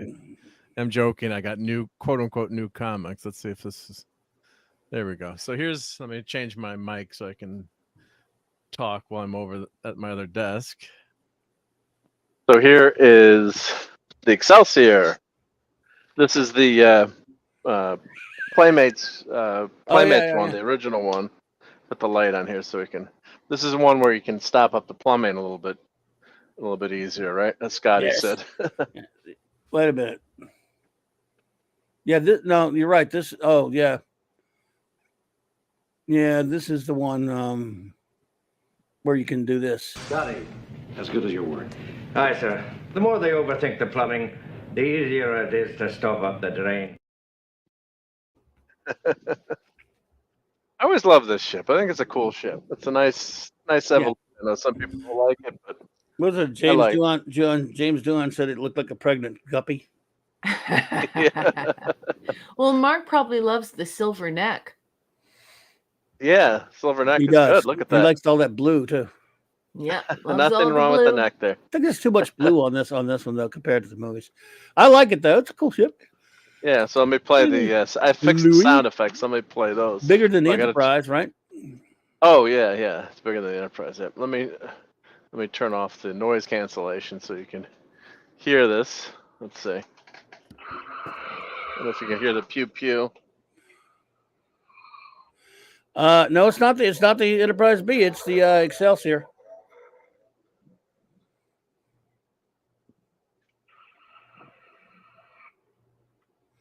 No, it's just this was the Excelsior, right?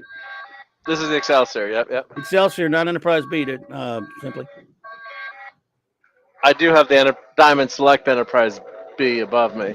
I have a micro machine of it. Let's see. The engine and the engine's light up too. See. I don't know if you guys can hear any of that, but.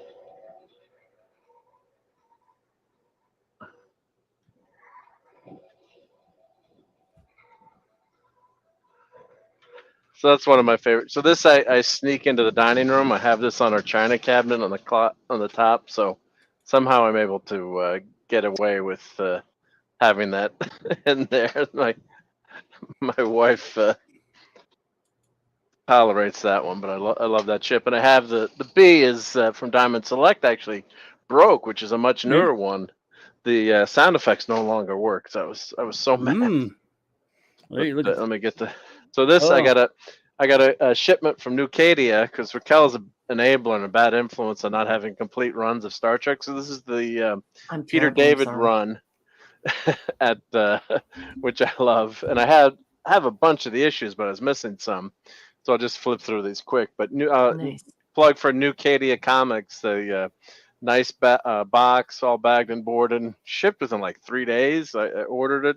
Where did you get these from? I'm sorry. NewCadiaComics.com. I'll put the link in. All right. And they always have coupons and stuff for deals. So and really packed really well. Perfect box for comics. So what is this? So this you know how I like to do the numbers. Can you please explain this to a non geek? Explain this in nerd talk. So how does this relate? Don't mind me sounding weird on my mic. This is the third. I believe it's the third Star Trek series And after what is Gold mine? Key. Well, yours would have been Yours is much later. Yeah. after Okay. this one, yeah. Okay. So they go by volumes, but this I'd like to review some of these on the Clubhouse at one point, or Yes, one of these please. storylines. But this is a great. Peter David is one of my favorite writers. He wrote great Trek books too, by the way. Yeah. He was Minimus and I have always said that Peter David was really good at writing Star Trek. Really? Well, we Oh need yeah, to... original and even some of the other stuff. Yeah. Well, now I need to get these. Mark, shin kicks. Well, Damn there's it, 70 Mark. of these. There's 70 of these or 80 of these. So I was buying them when they were 70? or Yeah, 8, I think 80. I think this this is is close to 8 or 80. Yeah, this is the DC Trek Volume 2. Okay, so all right. They had I was explaining the other night. Basically, they picked it up around 83 or 84 Star Trek after Marvel lost it. After Wrath of Khan came out and before Trek 3 came out, and they did a series with that. It was on the ship. No Spock, obviously, so it was on the Enterprise, but Savick was on it with him. And then after the movie, Spock's back, but there's no Enterprise. So they were in the comics. They have to have something to do with the years between movies. So they actually were on the Excelsior for a while. The crew with Spock, and then after Trek 4 came out, and they ended up with they just said said, well, just threw up their heads. They got rid of that series, canceled it, and start over from scratch. I mean, it took over from after Trek 4, basically. As far as their chronologically speaking. How many He's of not these a doctor, did you pick he's up an today? admiral. Well, I think 20. I love that cover. He's not a doctor, he's an admiral. Great artwork. It's beautiful. I think 20. What did I get? 15 20? or 20? They're all like $3, $2. I think the most expensive one was I $6. love I think seeing number Michelle. 3 was $6. So I'm just trying to complete my run. So I have Oh, another 40 Nichelle. complete. Complete your run. Are you serious? You're gonna make me curse on air. There's 80 of these. You need a Yeah, I'm spinner still rack, missing Mark. some, but yeah. Peter David does a lot of issues of it. Resurrection Speaking of Days is one. David, there's David. Yeah, David. Yeah, That's got to be some kind of screw. I've never read that. It's got to be some kind of screw up story or something. The Resurrection of David Marcus. Was it Proto Matter? I can't remember. I haven't read that one, and he blew up, but he's all right. Yeah, this one standoff. He blew up, but Stabbed he's and he blew up. alive. Oh man, that one there by Lin Wein and Gray Morrow art. Oh, good lord, I've got to get that one. I don't think I have that one.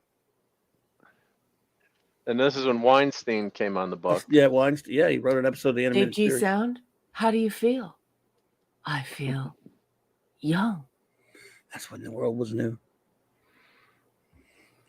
Nice, Scotty. So, nice. So this, I mean, just whenever any of that early run, I remember telling friends like, you got to read these. They're just so good. It's like, the series is back on TV again. Like, you want us to read funny books? What are you, crazy? What the heck is this? Well, I haven't read that one yet, so Oh. the trouble with shore leave. Claude mentions that, but I won't look at it because in case anyone wants to explore it. Yeah, that's right. That David was from somewhere else. Oh, Trapped. look at this. And then these are the annuals. What are you doing to me, man? You're gonna drive me into the poorhouse.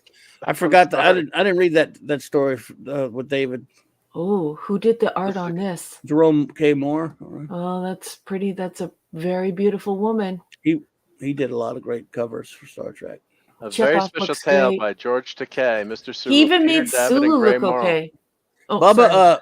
Q and Law that both Jill and Claude are talking about, which is an excellent book. That's a novel by Peter David. It's really good. Oh, And yeah. I have especially that if you one, love yeah. Loxana Troy.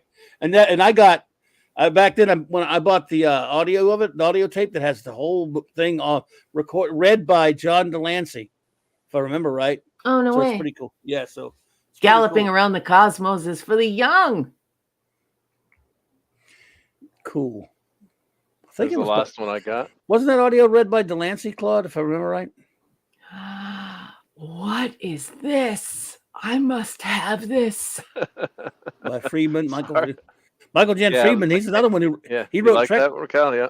I must have this. If that's Michael Jan Friedman. He wrote a lot of Trek books. Yeah. But by the way, Audible and stuff. If you like listening to audio books, like a lot of the Trek books are on there now. So, including the Peter David ones, the Rift.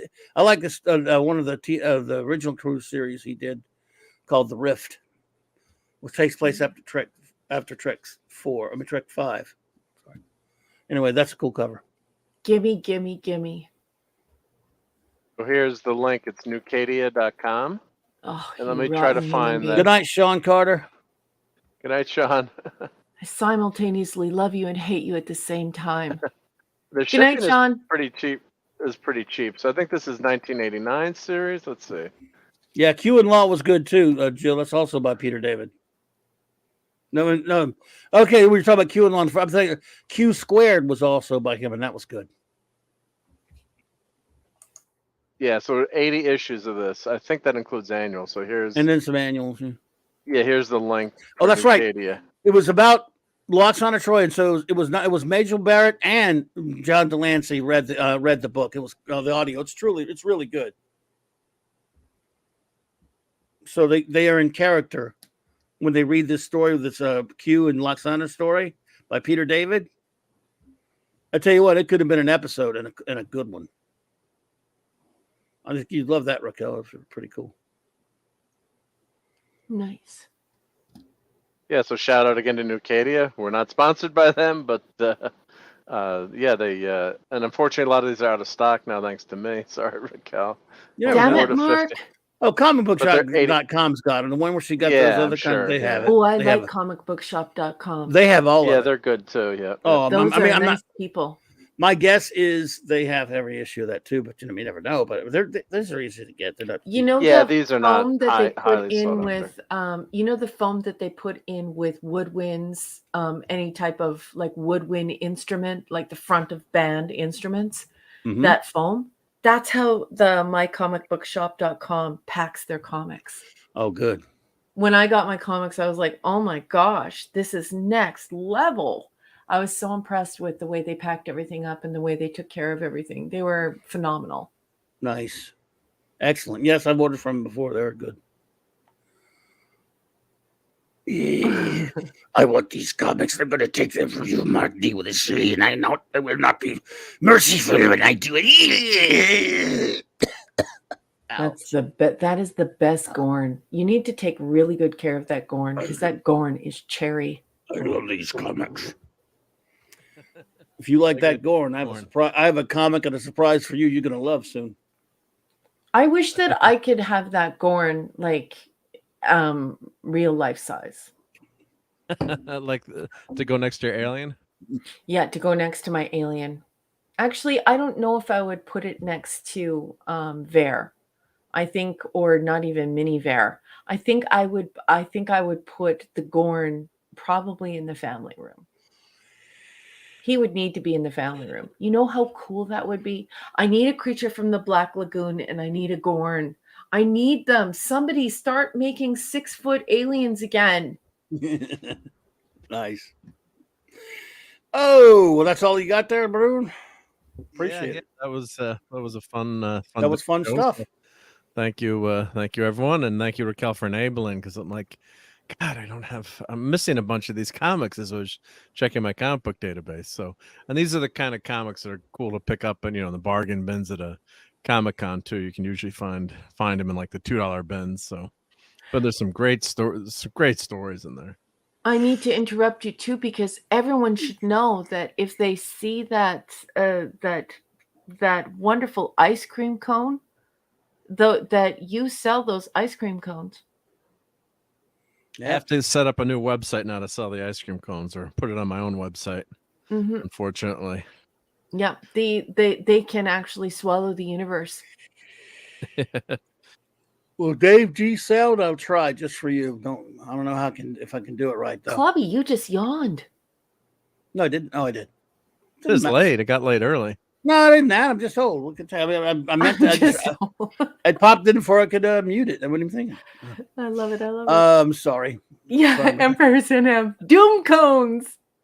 Mark sells Doom cones, everyone. So I'm gonna don't try forget.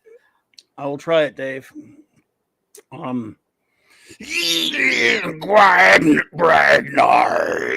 I shall destroy you.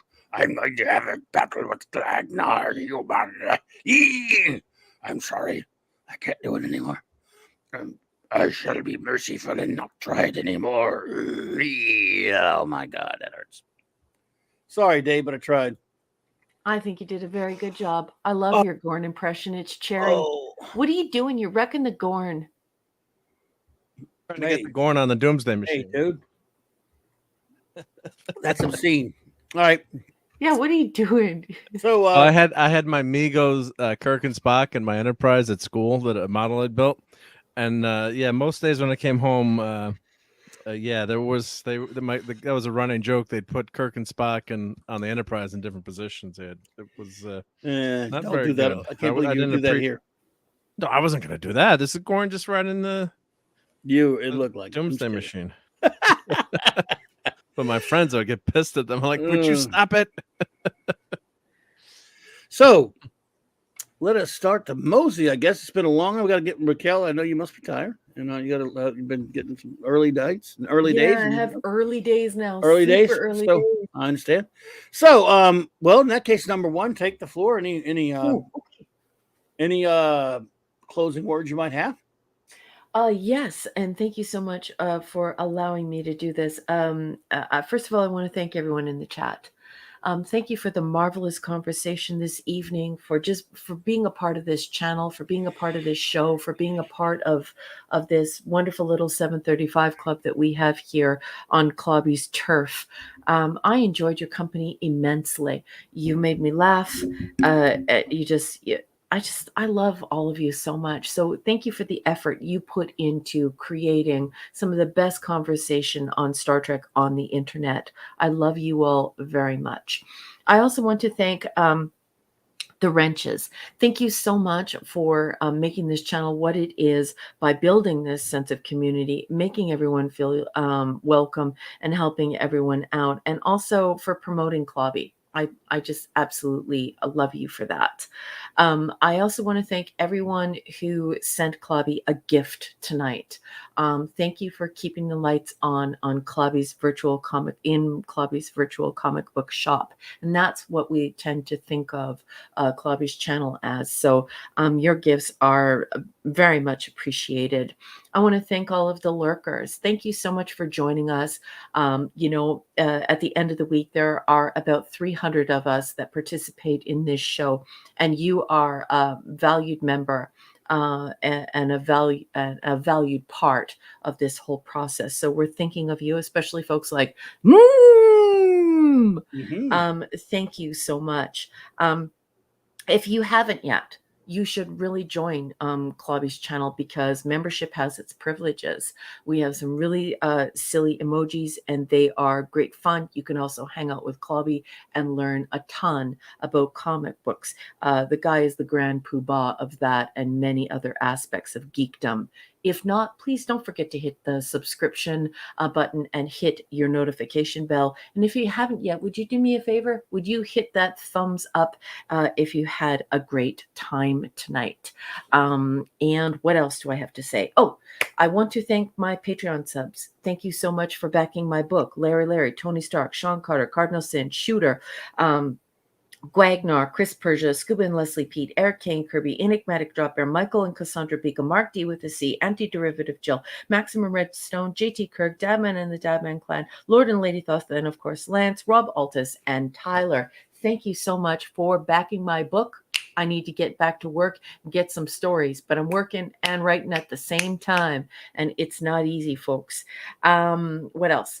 I want to thank Mark for all of his hard work this evening. You are always a pleasure to work with, sir, and I'm so happy that you are my friend. I appreciate you immensely, not only your personality, but just all of the energy and the talent that you put towards making the shows great for everyone and for Clobby and I. So you're an ace, dude. We just love you so much. And last but certainly not least, I want to thank Clobby. Clobby, best friend, I love you with all my heart, darling. Thank you for creating this space for all of these marvelous geeks, nerds, normies, and Trekkies to come together to talk about all the stuff that we love best. None of us would be here if it weren't for you. You draw us all together. You are the glue. You are the grand poobah. And I love, love, love you. Thank you so much for having me tonight. Mwah. Oh, well, thank you so much. Love you, appreciate you. Thank you for being here. You make it happen. Engineer of Chiefness, Chief Engineer. Thank you so much, Raquel. Thank you. And yeah, it was a great time hanging out with everyone tonight. And sorry I was away from keyboard for a while, but sorry. As I said, yeah, wife came back from a long trip, so we had to catch up. Sure. She's number one. She's my number one. There you go. Yeah, and it is. Damn it, Mark. Damn it, Mark. So yeah, but I will be having the Sunday Night Geekery because we're gonna go for an early dinner, and she's wiped out from her week away too. Don't forget about the Sunday Night Geekery, everyone. Yeah, Don't forget. Be there or be square. Comic-Con stuff. So of course I unfortunately couldn't make it last weekend, but yeah, maybe we'll break into 2 or 3 parts just with all the stuff that I took a long time last year. Remember? It took it was fun. But yeah, didn't we do like a 4 or 5 hour show one time? We did a long ass one. Yeah. Yeah, we did. Yeah, a lot of fun. It was fun. Yeah, so we had a lot of good stuff. And then the fun thing is seeing all the stuff in the pictures that I noticed after, like, oh, I should have bought that, or there's that action figure I really needed. So yeah, looking forward to hanging out with all you guys on Sunday Night Geekery tomorrow night or tonight, depending on what time zone you're in. Well, so yeah, thanks even everyone. Tonight's for me. Fun time. Yeah, fun time. Cool. Well, thanks for being here. Appreciate all you did. Loved all. Glad to help. Yep. Thanks for all the clips. Thank you. Boss man, Bubba Yes. Doom is calling for the Waddy sticks. We need the Alamarain. Anti-derivative Jill is now joined in. So has Shooter. Everybody wants the Waddy sticks. Alamarain. I think we have to add it back. Oh my goodness. I thought I still had it. I'll grab it. I think I have it. No, Is it you still have it? I thought I never got it. Is it under Voyager maybe? Oh, no. No, I mean under Deep Space Nine. Let's see. Did I get rid of that? I guess because it's Deep Space Nine. How about a Claboni instead? I don't know. I shall find the Waddy stick. So yeah. I'm sorry, everybody. I mean, I could have swore I still had that sucker. Find the Waddy sticks. I'm finding them. Yep. Neelix, and I strongly crap. Hey, did I tell you that I hate Neelix and I strongly dislike cats? Neelix, and I strongly dislike cats. Neelix, and I strongly dislike cats. Ew. Well, there's that, but yeah, where's the I've moved along home. I have a longer version of Alan Moraine. Let's see. No, I don't want a longer. Well, no, it's 10 seconds. Our crew knows what the Waddy sticks are and what they represent. So when they pull the Waddy sticks out, we got to give them the Waddy sticks. Well, you don't have one. So I'm sorry, buddy. We got to get that. I'll find it for the next. I'll find it. Yeah, we'll try to get it back. I'm sorry. I could have. I mean, I don't know. I could have. I don't remember ever cutting it off, but I don't see it. Well, I could bang my Waddy sticks together, but Clubby, you have to yell Ala Moraine. You ready? I do have Ala Moraine in one way. Wait a minute. I could give them a combo of Ala Moraine. Here, get ready. Here you go. Neelix, and I strongly dislike cats. Hey, did I tell you that I hate Neelix and I strongly dislike cats? Neelix, and I strongly dislike cats. It's at the end there. Yep. At least you got to hear it. There you go. Got to hear it. Yeah. That's okay, guys. We'll fix it for next week. No, I'm sorry. That's on me. No problem, Bubba. Don't ever say you're sorry around here. I'm the only one that's ever sorry. That's for I'm looking through all my clips. I'm like, why everyone hates Keiko O'Brien, True Evil, Move Along Home. Yeah. Manic Dropper says, I'm watching this on a 55-inch TV, and I can tell you that zooming Neelix to full screen is entirely disturbing. So what you're saying basically, ED, is this is terrifying. Wow, Chicken Man. Oh shit. Oh crap. Well, let me let's start our shout. Show notes, basically. Of course, again, please be here if you can at Mark D's tomorrow night for the geekery for the San Diego. Yeah, you went there. New York City Comic Con footage. It will be fantastic. Yesness. By the way, next week. I should have said next week. These are your episodes, and I'll try to put the right them up next time. And Monday night, I'll be hanging out with the J-Man as usual, 7 p.m. Central Standard Time. 6 p.m. Central, 7 Eastern. We're doing our Legion of Superior reviews with Sean. And, of course, Monday night, Mark C. Comics Hulk is here, as always, 9 p.m. Central Standard Time. So, get everyone shouted out really quick. Here we go with our wrenches. The great Eric K., Chris Persia, D. Bud Martin, Lord Thoth, J-Man, Kal-El, Maddie's Daddy, Phantom Outsider, Maximum Redstone. Shout out to our communications officer, our wonderful friend Jill, Anti-Derivative Jill, that is. Let's see. And now, to all my friends who are here that are here with us, we just appreciate you being here so much that we like to shout everybody out. Empress NM, thank you all for being here tonight. Guagnar, and before I continue, thank you all who lurked and anyone watching on a download or a rewatch. I cannot tell you how much we appreciate it. Thank you so much. Please like and subscribe.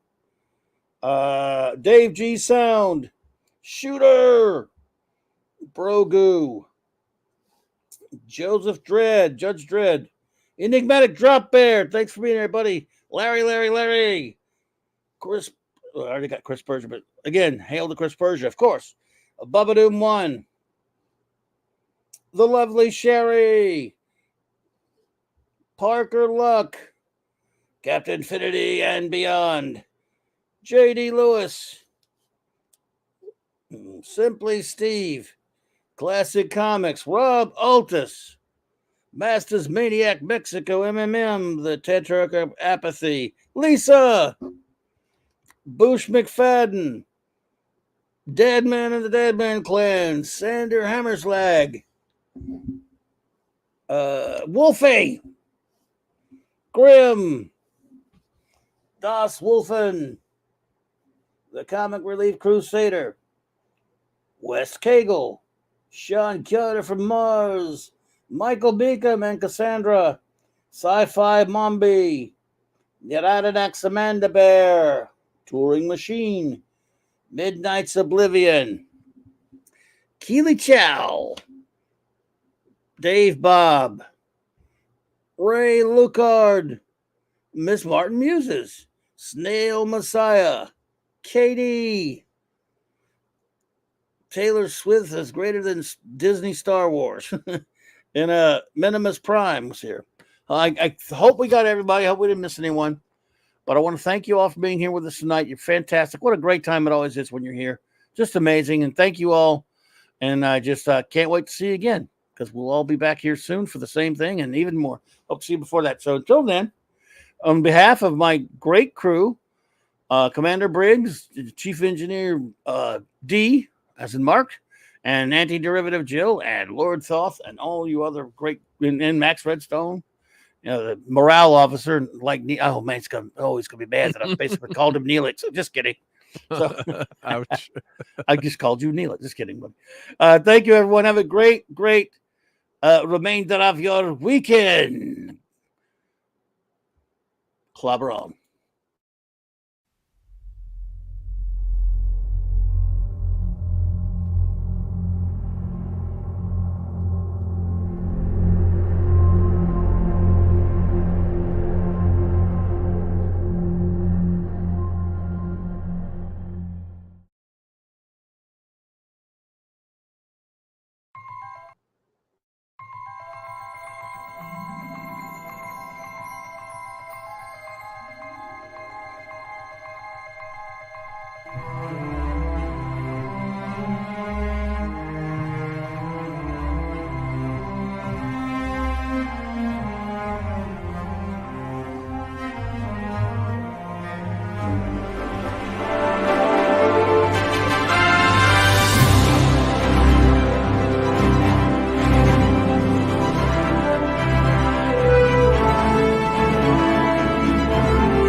just love clobbering time.